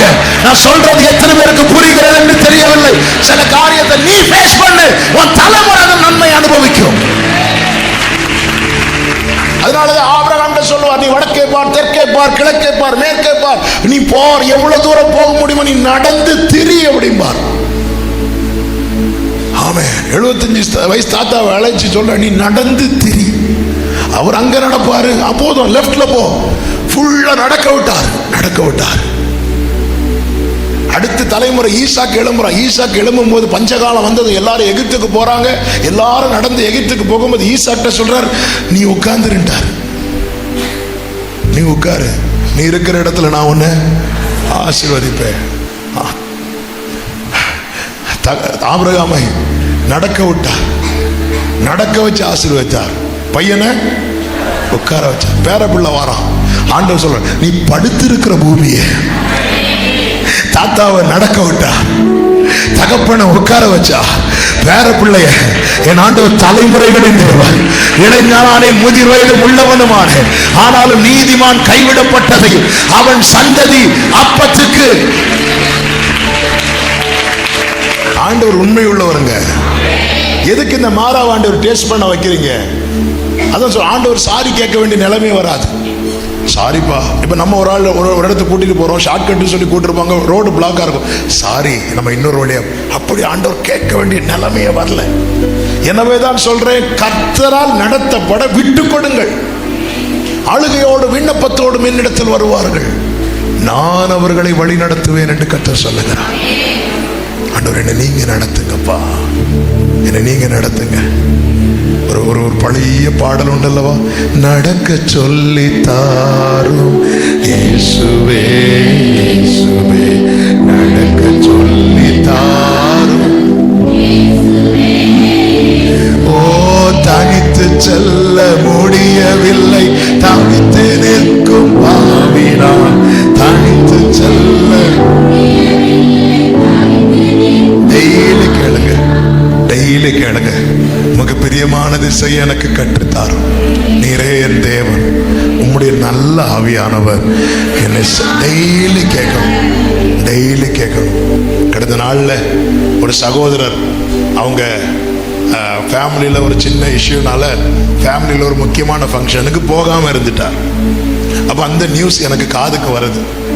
எனக்கு இந்த நியூஸ் காதுக்கு வந்தது அவருக்கு தெரிஞ்சிட்டு, பாஸ்டருக்கு நியூஸ் போயிட்டு அப்படின்னு. அவ ஃபோன் பண்ணி என்கிட்ட விஷயத்த சொல்கிறார். நான் சொன்னேன், பிரதர் நீங்கள் ஃபஸ்ட்டே சொல்லியிருக்கலாம்ல, ஃபஸ்ட்டே சொல்லி உங்கள்கிட்ட ஒரு ஆலோசனை கேட்கலான்னு தான் இருந்தேன் பிரதர், ஆனால் நீங்கள் போன்னு சொல்லிட்டீங்கன்னா எப்படியும் நீங்கள் ஒப்புரவாக தான் சொல்லுவீங்க. அதனால உங்ககிட்ட நாங்கள் அதை, நமக்கு தெரியும் எல்லாத்தையும் நம்ம ஆண்டவர்கிட்ட வைக்கிறோமா, ஜெபத்தில் வைக்க மாட்டோம். ஏன்னா நிறைய விஷயம் ஆண்டவர் என்ன சொல்லுவார் தெரியுமா, நோன்னு சொல்லுவாருன்னு நமக்கு தெரியும். அதனால தான் ஆபிரகாம் எலியேசர் மேட்டரை ஆண்டவர்கிட்ட வச்சாரா இல்லையா? என் வீட்டில் பிறந்த இதோ எலியேசர்னு வச்சார். ஆகார் மேட்டரை வச்சாரா? வைக்கல. சாராள் சொல்றாங்க, இங்க பாருப்பா நமக்கு பிள்ளை வேணும், ஆகார் இருக்கிறா. உடனே ஆண்டவர் ஆபிரகாம் ஆண்டவர்கிட்ட போய், ஆண்டவரே இப்படி மனைவி ஒரு ஆலோசனையை கொண்டு வந்திருக்கிறாங்க, வச்சாரா ஆபிரகாம்? ஏன் வைக்கல? எலியேசருக்கு விரட்டுறாரு, ஆகாருக்கு எங்க அடிப்பார்னு தெரியும். அதனால நம்ம ஒண்ணு பண்ணுவோம், ஆண்டவர்கிட்ட இந்த மேட்டரே வைக்க வேண்டாம். அப்படி மேட்டர் வைக்காததுனால 13 வருஷம் கர்த்தர் ஆபிரகாமோடு பேசவில்லை. மனசை தொட்டு சொல்ல முடியும், ஏன் எல்லா மேட்டரையும் நான் ஆண்டவர்கிட்ட வைக்கிறேன், ஏன் வைக்கல தெரியுமா? நமக்கு நிறைய இதுக்கு ஆன்சர் தெரியும். நிறைய விண்ணப்பங்களுக்கு கர்த்தர் என்ன சொல்லுவாருங்கிற ஆன்சர் நமக்கு தெரியும். அப்ப அதன் அர்த்தம் என்ன? என்னை முழுமையாய் நடத்த நான் ஒப்பு கொடுக்கவில்லை என்ற அர்த்தம் இல்ல. நாம் நம்ம ஏமாற்றிக் கொள்ளுகிறோம், நம் சுயத்தால முடியாது. மேக ஸ்தம்பத்துக்கும் அக்கினி ஸ்தம்பத்துக்கும் கீழே இருக்க விரும்பாத அத்தனை பேரும் வனாந்திரத்தில் அழிந்தார்கள். மேக ஸ்தம்பத்துக்கும் அக்கினி ஸ்தம்பத்துக்கும் கீழே இருக்க ஒப்பு கொடுத்தவர்கள் கானானை சுதந்தரித்தார்கள். ஆமென். எல்லாவற்றையும் ஆண்டவர்கிட்ட வைக்கிறோமா? எல்லாவற்றிலும் தேவ சித்தத்துக்கு நம்ம ஒப்பு கொடுக்கிறோமா? இல்ல. ஏன்னா நமக்கு தெரியும் நிறைய காரியத்துக்கு ஆண்டவர் நோ சொல்லுவார். இயேசுவை பாருங்க, ஆண்டவரே அப்பா கிட்ட பேசுறார், எல்லாம் செய்ய உம்மால் ஆகும், இந்த பாத்திரத்தை என்னை விட்டு நீங்க கூடுமானால் நீங்கும்படி செய்யும் சொல்லிட்டு, ஆகிலும் என் சித்தத்தின்படி அல்ல உங்க சித்தத்தின்படி. அதாவது வாழ்க்கையில இயேசு விரும்பி ஒன்று கேட்டு அதுக்கு மேல சித்தத்தை வச்சுட்டு ஒதுக்கிட்டார். இந்த பாத்திரம் நீங்க நான் நல்லா இருக்கும்னு ஃபீல் பண்றார். அதனாலதான் நீங்க கூடுமானால், பிளான் ஏதாவது மாத்துறதுக்கு வாய்ப்பு இருக்கா அப்பான்னு கேட்கிறார் அவர். ஆகிலும் என் சித்தம் வேண்டாப்பா, உங்களுக்கு நீங்க ஒரு பிளான் வச்சிருக்கிறீங்க, நான் ஒரு விருப்பத்தை வச்சிருக்கிறேன், என் விருப்பத்துக்காக நீங்க உங்க பிளானை மாத்திராதீங்க. அப்படி இதான் இந்த ஜெபத்தினுடைய அர்த்தம். பிள்ளை விரும்புறான், நம்ம மாத்துவோம், அப்படி மாத்திராதீங்கப்பா, என் விருப்பத்துக்காக உங்க பிளானை மாத்திராதீங்க. இப்படி ஜெபம் பண்ண முடியும். ஆண்டவர் ஆசை யாருக்குங்க வராது? ஃபுல் டைம் ஊழியம் செய்யற எங்களுக்கு 1000 ஆசைகள் வருது. ஆசைகள் வரும். ஆனா அப்பா கிட்ட சொல்லணும், அப்பா என் ஆசைக்காக உங்க பிளானை மாத்திராதீங்க. நான் ஆண்டவர்கிட்ட எப்படி ஜெபம் பண்ண தெரியுமா? ஆண்டவரே, நான் கேட்கிற காரியம் உங்க சித்தத்துக்கு மாறானதா இருந்தா நான் அடம்பிடிச்சு கேட்டாலும் எனக்கு தந்துடாதீங்க. இன்னைக்கு வரைக்கும் நிற்கிறதுக்கு காரணம் அது ஒண்ணுதான். என் வாழ்க்கையில் அநேக கேட்கப்படாத ஜெபங்கள் இருக்கிறது. அந்த ஜெபங்கள்லாம் கேட்கப்பட்டா இன்னைக்கு நான் எங்கேயோ போயிருப்பேன், இருக்கவே மாட்டேன், அவ்வளவுதான். என் வாழ்க்கையில் அநேக கேட்கப்படாத ஜெபங்கள்னால இன்னைக்கு நான் ஜீவனோடு இருக்கிறேன். இன்னைக்கு நான் கர்த்தருடைய ஊழியக்காரனாக இருக்கிறேன். காரணம், என் ஆண்டவர் ஒருபோதும் அப்பத்துக்கு பதில் கல்லை தரமாட்டார், மீனுக்கு பதில் பாம்பை தரமாட்டார். நம்ம கேட்கறது அவ்வளோ பாம்பு. முட்டைக்கு பதில் அவர் பார்த்தது இவன் என்ன கேட்கறான் தெரியுமா? மீன் நினைச்சு பாம்பை கேட்டுட்டு இருக்கிறான். இல்லப்பா, மீனுக்கு பதில் மீனை தான் தருவார். எப்படி நடத்தணுமோ அப்படி நடத்துகிறா. நேரம் அதிகம் போகிறதுனால அடுத்த வார்த்தைக்கு செல்ல விரும்புகிறேன். இந்த 47வது அதிகாரத்தில் நீங்க பார்த்தீங்கன்னா ஒரு காரியத்தை கண்டுகொள்ள முடியும். தேவனால் ஒருவன் நடத்தப்படும் போது 2வது வசனத்திலே பாருங்கள், அந்த நதி பாய்கிறது. 3வது வசனத்திலே சொல்லப்பட்டிருக்கிறது, அவர் 1000 முழம் அளந்து என்னை தண்ணீரை கடக்க பண்ணினார், தண்ணீர் கணுக்கால் அளவு. பின்னும் 1000 முழம் அளந்து என்னை தண்ணீரை கடக்க பண்ணினார், தண்ணீர் பின்னும் 1000 முழம் அளந்து என்னை கடக்க பண்ணினார், அங்கே தண்ணீர் இடுப்பளவாய் இருந்தது. பின்னும் அவர் 1000 முழம் அளந்தார், அங்கே அது நான் கடக்க கூடாத நதியாய் இருந்தது. கவனிச்சீங்களா? தேவனால் நடத்தப்படும் போது தேவன் உயர்த்துகிற நிலையை பார்த்தீங்களா? ஆரம்பம் அற்பம், முடிவு இதான் தேவனால் நடத்தப்படும். நம்ம மேல கொடுக்கப்பட்ட வாக்கு தத்தங்களும் ரொம்ப பெருசா இருக்கும். ஆனா தேவன் நம்மை கொண்டு வந்து ஆரம்பத்தில் நிக்க வைக்கிறது எங்க தெரியுமா? கணுக்கால் அளவுல. அற்பமான என் ஆரம்பத்தை, அற்பமான என் ஆரம்பத்தை அசட்டை பண்ணாதவரே,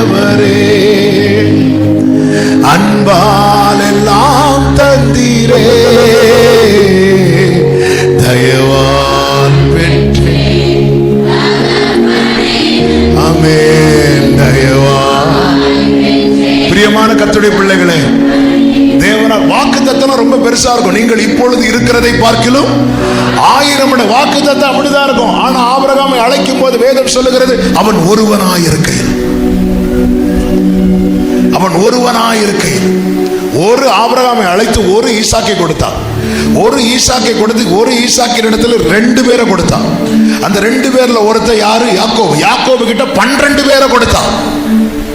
12 பேரை 70 ஆக்கினார். 1 2 ஆக்கினார், 2 12 ஆக்கினார், 12 70 ஆக்கினார், 70 6 லட்சம் ஆக்கினார். ஏதாவது கணக்கு புரியுதா? புரியுது? எந்த கால்குலேட்டர் போட்டாலும் எப்படி கூட்டினாலும் கழிச்சாலும் நமக்கு வராது. 1 2 ஆக்கினார், 2 12 ஆக்கினார், 12 70 ஆக்கினார். என்ன 70? 70 பேரை எகிப்துக்கு வந்தாங்க. எகிப்துல இருந்து வெளியே போகும்போது 6 லட்சம் பேர்.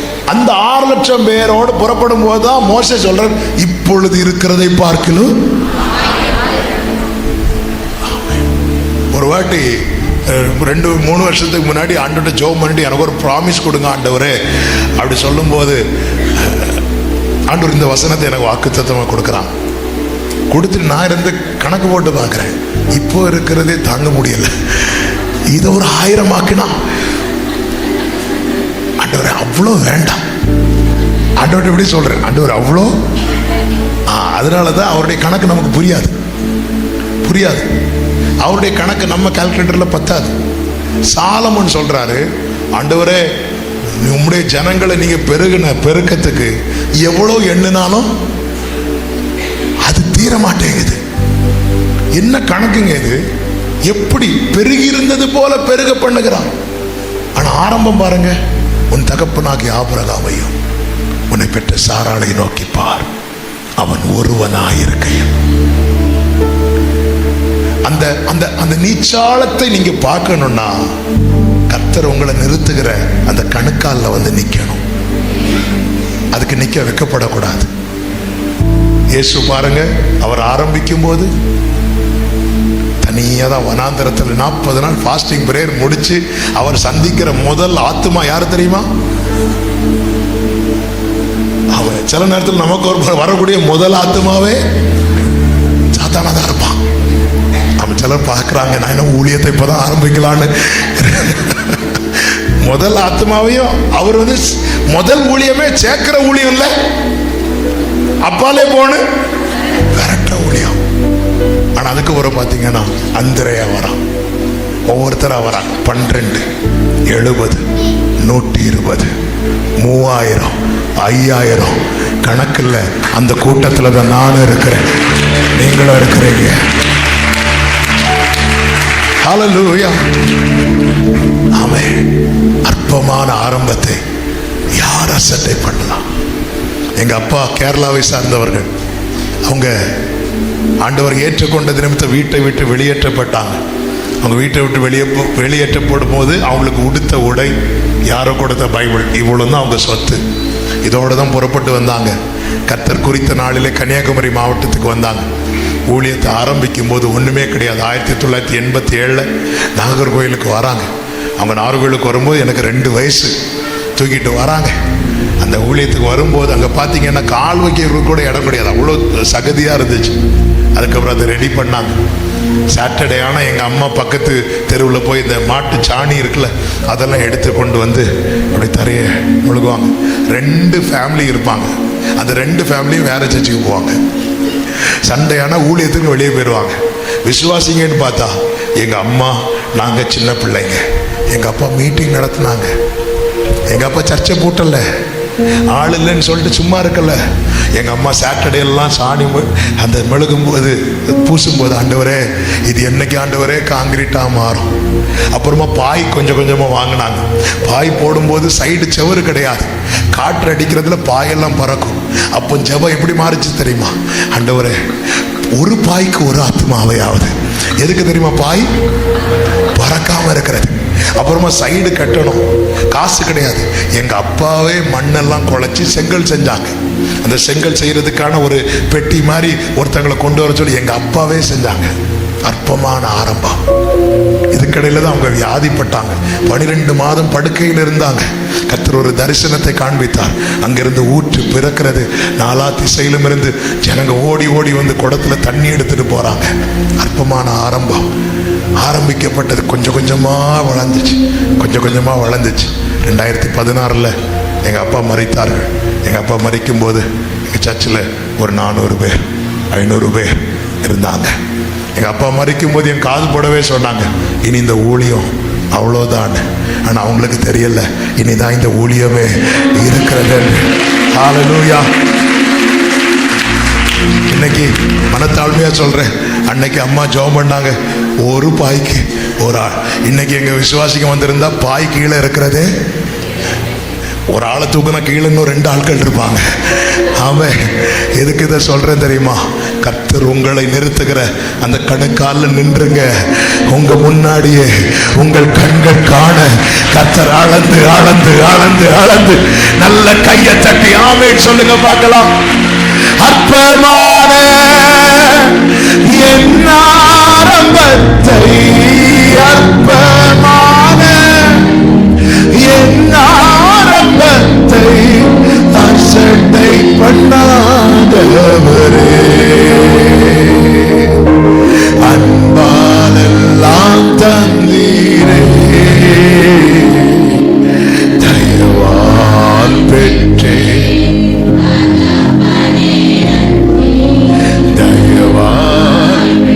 பிரியமானவர்களே, இந்த பூமியிலே பிறந்தவர்களிலே மிகப்பெரிய திட்டத்தை உடையவராய் பிறந்தது இயேசு கிறிஸ்து தான். எல்லார் மேல ஹெவியான திட்டம் இருந்தாலும் சர்வ லோகத்தின் பாவத்தை தீர்க்கிற அந்த மிகப்பெரிய பெரிய திட்டத்தை சுமந்து பிறந்தது இயேசு கிறிஸ்து தான். ஆனா அந்த இயேசு பிறந்து அவரை துணியில சுற்றி முன்னணியில கிடத்தி இருக்கிறாங்க. அவர் ரெடியா இருக்கிறார். ஏசாயாவை கொண்டு ஏற்கனவே அது முன்னறிவிக்கப்பட்டது. மாடு தன் எஜமானையும் கழுதை தன் முன்னணையும் அறியும். முன்னணையில கிடத்தி இருந்து மாடு சும்மா விடுன்னு நினைக்கிறீங்க? மாடு ஸ்பேஸ் கொடுக்குது, அதுக்கு தெரியுது. மனுஷங்களுக்கு தான் தெரியல இவர் யாருன்னு. மாடு தன் எஜமானை அறியும். முன்னணை ஜீசஸ் அக்செப்ட் பண்றார். அந்த துணியில சுற்றி அந்த மாட்டு சாணி வைக்கோல்லாம் நிறைந்திருக்கிற இடத்துல அந்த பிள்ளையை கடத்துறாங்க. இதுதான் சொல்றேன், வாக்குத்தத்தம் பெருசா இருக்கு. ஆனா தேவன் ஒரு ஆரம்பத்தை தரும்போது இவ்வளவுதானா சோர்ந்து போகாதீங்க. தாவீதின் மேல வைக்கப்பட்ட அபிஷேகம் ராஜரிக அபிஷேகம். ஆனா தாவீதை தகப்பன் அழைத்தது எதுக்கு தெரியுமா? அண்ணனுக்கு சாப்பாடு கொடுத்துட்டு வா. என்ன கூப்பிட்டு பிரசங்கம் பண்ண விடுவாங்க என்பதை என்ன கூப்பிட்டு சாம்பார் விளம்ப விடுறாங்க. அப்படி சொல்லி தாவீது ஃபீல் பண்ணாரா? இல்ல, அவர் ஜாலியா போறார். ஏன்னா அவருக்கு தெரியும், என்னை எதற்கு இந்த உலகம் அனுப்பினாலும் அந்த இடத்துல தேவன் எனக்கு ஒரு முகாந்திரத்தை வைத்திருப்பார். கணுக்கால் அற்பமான ஆரம்பம், மகிமையான முடிவு. மூணாவதாக இந்த 47வது அதிகாரத்தில் 5வது வசனத்தை பாருங்கள். பின்னும் அவர் 1000 முழம் அளந்தார். அங்கே அது நான் கடக்க கூடாத நதியாய் இருந்தது. தண்ணீர் நீச்சல் ஆழமும் கூடாதது. என்னால இனி இதை என்ன செய்ய முடியாது, கடக்க முடியாது என்று வந்ததும் அடுத்த வசனத்தில் சொல்லப்பட்டிருக்கிறது, அவர் என்னை நோக்கி மனுபுத்திரனே இதை கண்டாயா என்று சொல்லி என்னை நதியோரமாய் திரும்ப நடத்தி கொண்டு போனார். நான் சொல்ல விரும்புகிற செய்தி இதுதான். உங்க திராணி இவ்வளவுதான் தெரிஞ்சிட்டுனா அதுக்கு மேல ஒரு சோதனைய கர்த்தர் அனுமதிக்கவே மாட்டார். என்னால இவ்வளவுதான் தாங்க முடியும், இதுக்கு மேல முடியாதுன்னா கர்த்தர் எழுந்தருளுவார். இஸ்ரவேலர்கள் அந்த பெருமூச்சின் சத்தம், பைபிள் அப்படிதான் இருக்கு, பெருமூச்சின் சத்தம் தேவ சமூகத்துல. ஒருத்தங்கிட்ட பெருமூச்சு வருதுன்னா அர்த்தம் என்ன தெரியுமா? இதுக்கு மேல முடியாது ஆண்டவரே, இதுக்கு மேல முடியாது, இதுக்கு மேல. ஃபர்ஸ்ட் முறையிட்டு கொண்டே இருந்தாங்க. ஒரு கட்டம் வருது, பெருமூச்சு வர ஆரம்பிக்குது. நல்லா அழுது முடிச்சதுக்கு அப்புறம் தான் என்ன வரும் தெரியுமா? இனி அழுதுக்கும் பலன் இல்லை, அந்த பெருமூச்சின் சத்தம். இதுக்கு மேல திராணி இல்லைன்னு வரும்போது வேதம் சொல்லுகிறது, கர்த்தர் எழுந்தருளினா முச்சடியில. ஆமென். திராணிக்கு மேலாக சோதிக்கப்பட ஒரு நாளும் தாங்கிடும் பலன் தருவா.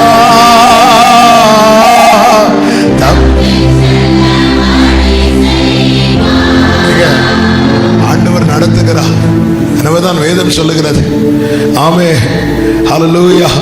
ஆண்டவர் உங்களுக்கு துன்பத்தின் அப்பத்தையும் உபத்திரவத்தின் தண்ணீரையும் கொடுத்தாலும் உன் போதகர்கள் இனி ஒருபோதும் மறைந்திருக்க மாட்டார்கள். இனி நீ அழுது கொண்டிராய். உன் கூப்பிடுதலின் சத்தத்துக்கு அவர் உருக்கமாய் இறங்கி அதை கேட்ட உடனே உனக்கு அவருக்கு தெரியும், இதுக்கு மேல தாங்காது, இதுக்கு மேல தாங்காது. நீங்க அப்பாவால நடத்தப்படுறீங்களா? உங்க திராணி என்னன்னு அவருக்கு தெரியும். அவர் கரவலாடுகளை மெதுவாய் நடத்துவார், மெதுவாய்.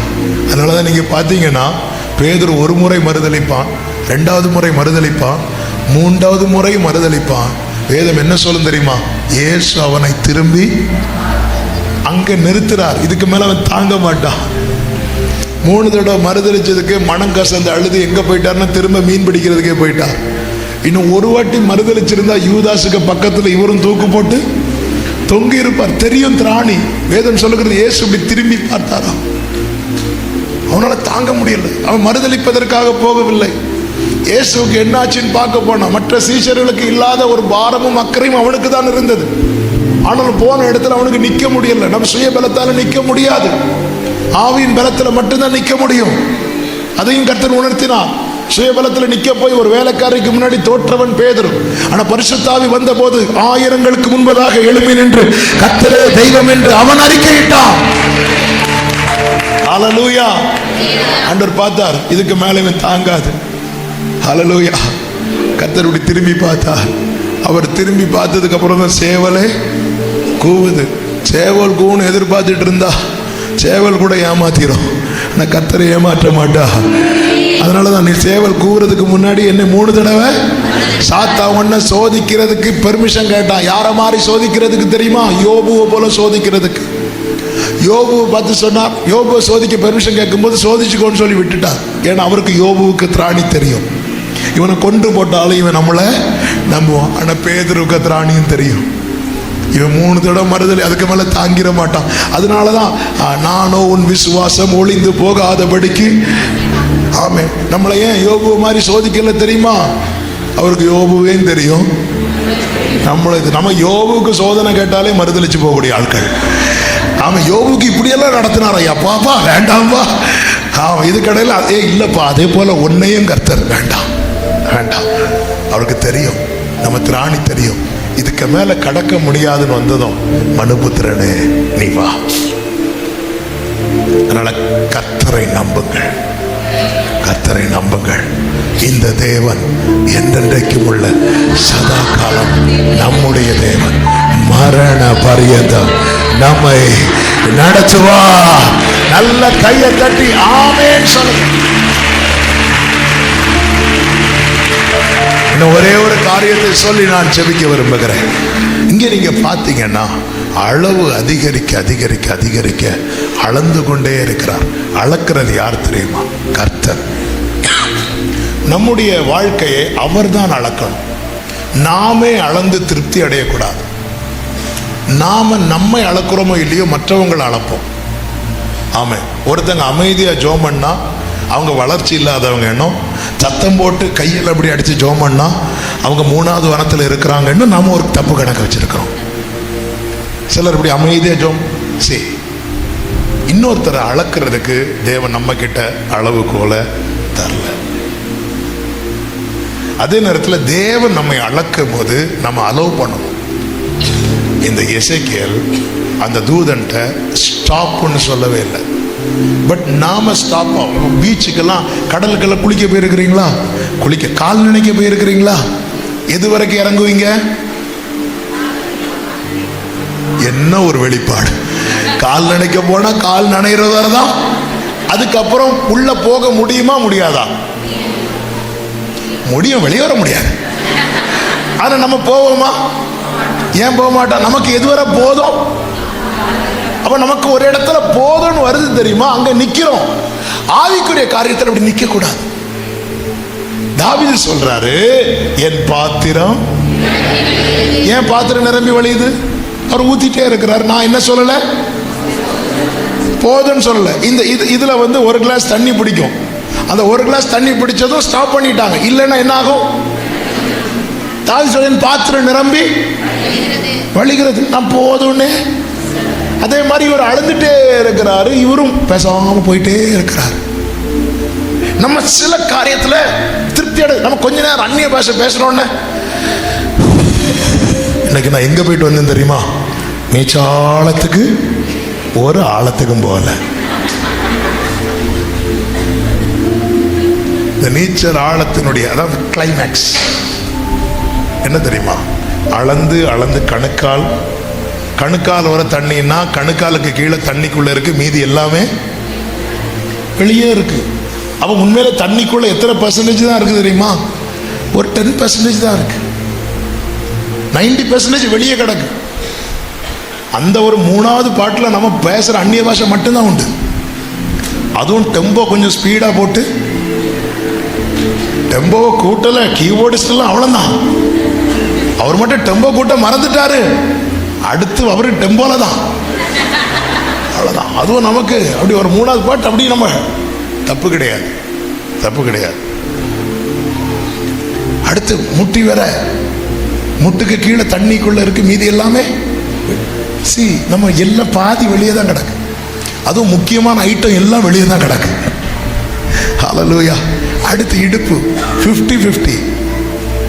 கைகள் ஏசாவின் கைகள், சத்தம் யாக்கோவின் சத்தம் 50-50. ஆனா இந்த நீச்சாளம் என்பது என்ன தெரியுமா? இந்த கழுத்து வர இந்த தண்ணி அப்படி உயர்ந்து உயர்ந்து உயர்ந்து உயர்ந்து, இப்போ கழுத்துக்கு கீழே எல்லாமே தண்ணிக்குள்ள இருக்கு. தண்ணிக்கு வெளியே எது மட்டும்தான் தெரியுது தெரியுமா? தலை மட்டும்தான் தெரியுது. தலை யாரு? கிறிஸ்து. இந்த இந்த ஆவியின் நிறைவு என்பது என்ன தெரியுமா? நாம் சிறுக அவர் பெருக. மனுபுத்திரனே, இது நம்மில் வரணும். நாம் படிக்கிற பைபிளை நம்ம கிட்ட படிக்க ஆரம்பிச்சிட்டாங்கன்னா நம் ஜனங்கள் உயிரடைவார்கள்.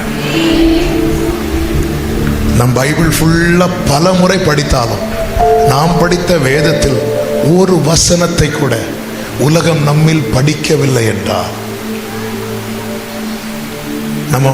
நமது கணுக்கால திருப்தி அடைஞ்சு போதும். ஆண்டவரே, என்ன தேவை? அபிஷேகம் எதுக்கு வேணும்? எனக்கு அந்நிய பாஷை பேசணும், எனக்கு எல்லாருமே வரங்களுக்காக அபிஷேகத்தை நாடும் போது இந்த எசேக்கியேல் 47 சொல்லப்பட்டிருக்கிறது, அவைகள் மாதந்தோறும் புது கனிகளை கொடுத்து கொண்டே இருக்கும். கனிகளுக்காக, அபிஷேகத்தின் நிறைவுக்காக எனக்கு கனி வெளிப்படணும். ஹல்லேலூயா, ஹல்லேலூயா. கனி நிறைந்த வாழ்வினை வாழ கர்த்தாவே என் மேல் கருணை காட்டும். மாம்ச சிந்தை மடிய செய்யும், ஆவியின் சிந்தை வளர செய்யும். மாம்ச சிந்தை மடிய செய்யும், ஆவியின் சிந்தை வளர செய்யும். கனி நிறைந்த வாழ்வினை வாழ, கனி நிறைந்த கர்த்தாவே மேல் கருணை காட்டு, கர்த்தாவே மேல். பிரியமானவர்களே, அவர் திரும்ப நடத்தி கொண்டு போகும்போது, மனுபுத்திரனே இதை கண்டாயா என்று சொல்லி நதியோரமாய் நடத்தி கொண்டு போனார். நான் நடந்து வருகையில் இதோ நதியோரத்தில் இக்கரையிலும் அக்கரையிலும் வெகு திரளான இந்த விருட்சங்கள் எதன் பிறகு வந்தது தெரியுமா? அந்த நீச்சாளத்தின் அனுபவம் வந்த பிறகு. பிள்ளைங்களை தண்ணியில, இந்த கணுக்கால் அளவு தண்ணியில விட்டா என்ன விளையாட்டு விளையாடுவாங்க தெரியுமா? நல்லா விளையாடுவாங்க. முழங்கால அளவு தண்ணீரையும் ஓரளவுக்கு விளையாடுவாங்க. ஆனா இடுப்பளவு தண்ணியில அப்படி கொஞ்சம் கொஞ்சமா பக்குவம் வர ஆரம்பிக்கும். நீச்சாளம் வரும்போது, நீச்சாளம் இந்த கழுத்துக்கு மேல தண்ணி ஏறிட்டுனா தரையில் நம்ம கால் நிற்காது, ஆட்டோமேட்டிக்கா மேலே எழுப்பிடுவோம். அதுக்கப்புறம் கம்ப்ளீட்டா நம்மை கண்ட்ரோல் பண்றது எது தெரியுமா? தண்ணீர். பேழைக்குள்ள கர்த்தர் நோவாவையும் குடும்பத்தை விட்டு கதவை அடைச்சிட்டார். பேழை தரையோட ஒட்டிட்டு இருக்கு. பேழைய தரையிலிருந்து தூக்குனது என்ன தெரியுமா? தண்ணீர். அது வரைக்கும் வெயிட் பண்ணிட்டு இருக்கிறாங்க. அந்த ஜலம் வந்து பேழையை கிளப்பிட்டுன்னு பைபிள்ல இருக்கும். பேழையை ஸ்டார்ட் பண்ண விட்டதே தண்ணி தான். அப்ப அவ்வளவு பெரிய பேழை கிளப்புறதுக்கு வேண்டிய தண்ணி வருது. தண்ணி பேழையை கிளப்பி தூக்கி தூக்கி தூக்கி தூக்கி தூக்கி எங்க கொண்டு வச்சு தெரியுமா? மலையில கொண்டு வைக்குது. இதான் தண்ணீருடைய விசேஷம். அப்போ இந்த விருட்சங்கள் கணுக்கால் அளவுல இந்த விருட்சங்களை காணல, தூதன் காட்டியும் கொடுக்கல. நம்ம கணுக்கால் அளவுல கொஞ்ச நேரம் அந்நிய பாஷை பேசிட்டே கதவை திறந்து பார்க்கும், விருட்சங்கள் ஏதாவது இருக்குதா. நம்ம எல்லாருமே வரங்களுக்கு போக்கஸ் பண்றோம். அது அவனவன் பிரயோஜனத்துக்கு என்று கொடுக்கப்பட்டது. என்ன கர்த்தர் ஊழியத்துக்கு அழைத்தார், இந்த ஊழியத்துக்கு என்ன தேவை, அந்த கிஃப்டை கொடுத்திருக்கிறார். ஆமென். அந்த கிஃப்டை கொடுத்திருக்கிறார். அது அந்தந்த டைம்ல கொடுப்பார். இப்போ இன்னைக்கு எனக்கு, நாளைக்கு இந்த மினிஸ்ட்ரி லெவல்ல கர்த்தர் இன்னும் கூட்டும் போது அதுக்கு என்ன கிஃப்ட் தேவை அது கொடுப்பார். எங்க ஆவியானவர் 2 வரத்தோட உள்ள இருக்க மாட்டார்ல, மொத்த வரமே அவருக்குள்ள தானே இருக்கு. எதை எப்போ ரிலீஸ் பண்ணணுமோ ரிலீஸ் பண்ணுவார். 17 வயசுல யோசேப்புக்கு சொப்பனம் பார்க்கிற கிஃப்ட் கொடுத்தார். அர்த்தம் சொல்ற கிஃப்ட் கொடுக்கல. அர்த்தம் சொல்ற கிஃப்ட் கொடுத்திருந்தா அந்த குழி தான் அவருக்கு கடைசியா இருந்திருக்கும். அண்ணா இப்படி ஒரு சொப்பனம் பார்த்தேன்னா, நீங்க எல்லாம் நாளைக்கு சாப்பாடுக்காக என்கிட்ட வந்து இதை மட்டும், யோசேப்புக்கு உள்ள ஒண்ணு வைக்க தெரியாது, வெகுளி எல்லாத்தையும் சொல்லிடுவார். அப்படியாடா, வா வா, குழியிலேருந்து இவனை தூக்குனாதான. சொப்பனத்துக்கு அர்த்தம் சொல்லல. ஆனா 28 வயசுல தான் அவனுக்கு சொப்பனம் அர்த்தம் சொல்ற கிஃப்டே கிடைக்குது. 30வது வயசுல சொப்பனத்துக்கு அர்த்தத்தையும் சொல்லி அதை எப்படி செயல்படுத்த வேண்டும் என்கிற ஞானம் கொடுக்கப்படுகிறது. அப்போஸ்தலர் 7:10 பார்வோன் சமூகத்தில் அவனுக்கு கிருபையும் ஞானத்தையும் கொடுத்தார் இருக்கு. அப்ப சில கிஃப்டை சில இடத்துல கொண்டு போய் நிறுத்திட்டு தான் தருவார். நமக்கு எடுத்ததுமே பிராக்கெட்ல போடணும், ஆவிக்குரிய 9 வரங்களையும் பெற்றவர். ஆவியானவர் மொத்த பேக்கேஜ் அவர் தான் உள்ள இருக்கு. அவனவன் பிரயோஜனத்துக்கு கொடுக்கப்படுகிறது. இங்க பாருங்க, வரம் இல்லாததெல்லாம் சாபம் கிடையாது. வரம் இல்லைன்னு சொல்லிட்டு பரலோகத்தில் நான் கூட்டிட்டு போக மாட்டேன்னு சொல்லல. ஆனா கனி இல்லைன்னா, கனி இல்லைன்னா, நல்ல கனி கொடாத மரம் எல்லாம் வெட்டுண்டு அக்கினியிலே. கனி இல்லாத மரத்துக்கு கீழே கோடாரி வைக்கப்பட்டிருக்கிறது. வரம் அவர் கொடுக்கிறது, கனி நாம கொடுக்கிறது. என் நேசர் தம்முடைய தோற்றத்துக்கு தமது அருமையான கனிகளை புசிப்பாராக. அவர் ஒரு மரத்தை பார்க்கிறார், கனி இல்லை என்று, கனி இருக்கும் என்று எதிர்பார்த்து போக அது கனி இல்லாததும் கர்த்தர் என்ன செய்தார் தெரியுமா? என்ன செஞ்சிருக்கணும் தெரியுமா?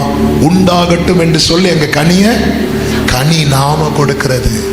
அதுல கனி இல்லை.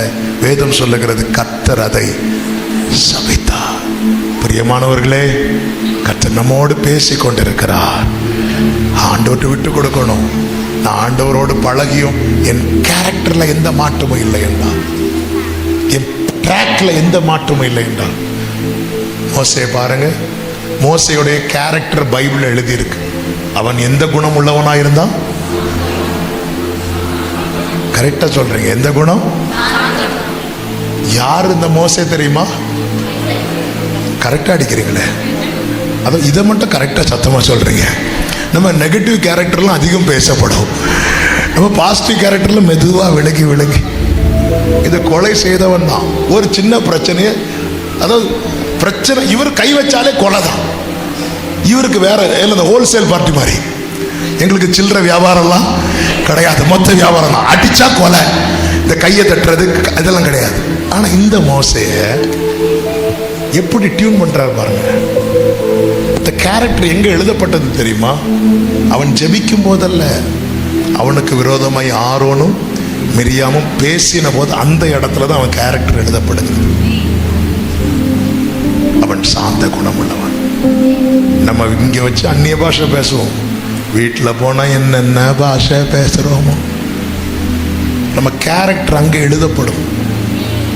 தூதர்கள் சூழ நிக்க நாம் துதிக்கும் போது நம் கேரக்டர் எழுதப்படாது. சத்துருக்கள் சூழ நிற்கும் போது, நம்மை பகைக்கிறவர்கள் சூழ நிற்கும் போது நம்முடைய கேரக்டர் எழுதப்படும். மனுபுத்திரனை இதை கண்டாயா? உன்னை ஏன் இப்படி நடத்தின தெரியுமா? திரளான விருட்சங்கள், திரளான விருட்சங்கள், நம்மில் தேவன் எதிர்பார்க்கிற கனிகள் வெளிப்படணும். அங்கதான் கிறிஸ்து வெளிப்படுகிறார். யோவான் ஸ்நானன் சொல்லுகிறார், அவர் பெருகவும் நான் சிறுகவும் வேண்டும். இதற்கு ஒரே வழி, உடைய நல்ல ஆவியானவர் என்னை செம்மையான வழியில. எல்லாரும் எழுந்து நிற்கலாமா? அவருடைய நடத்துதலுக்கு நாம் நம்மை விட்டு கொடுக்கலாமா? உமக்கு பிரியமானதை எனக்கு கற்று தாரும் தெய்வமே, உமக்கு பிரியமானதை செய்ய எனக்கு கற்று தாரும் தெய்வமே. நீரே தேவன், நல்ல பரிசுத்த ஆவியானவர் செம்மையான வழியிலே நடத்த வேண்டுமே, செம்மையான நடத்த வேண்டுமே. தேவன்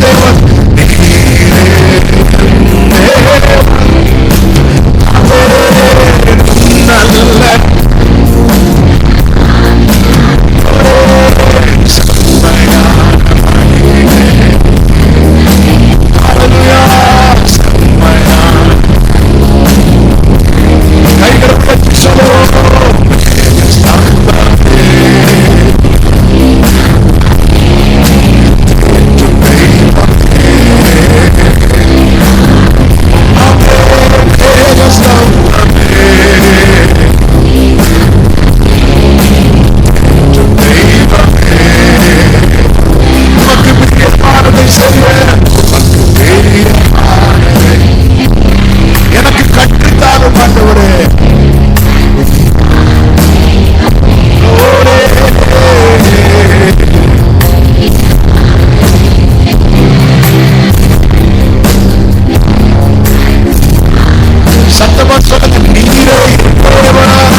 தேவனுக்கு மகிமை.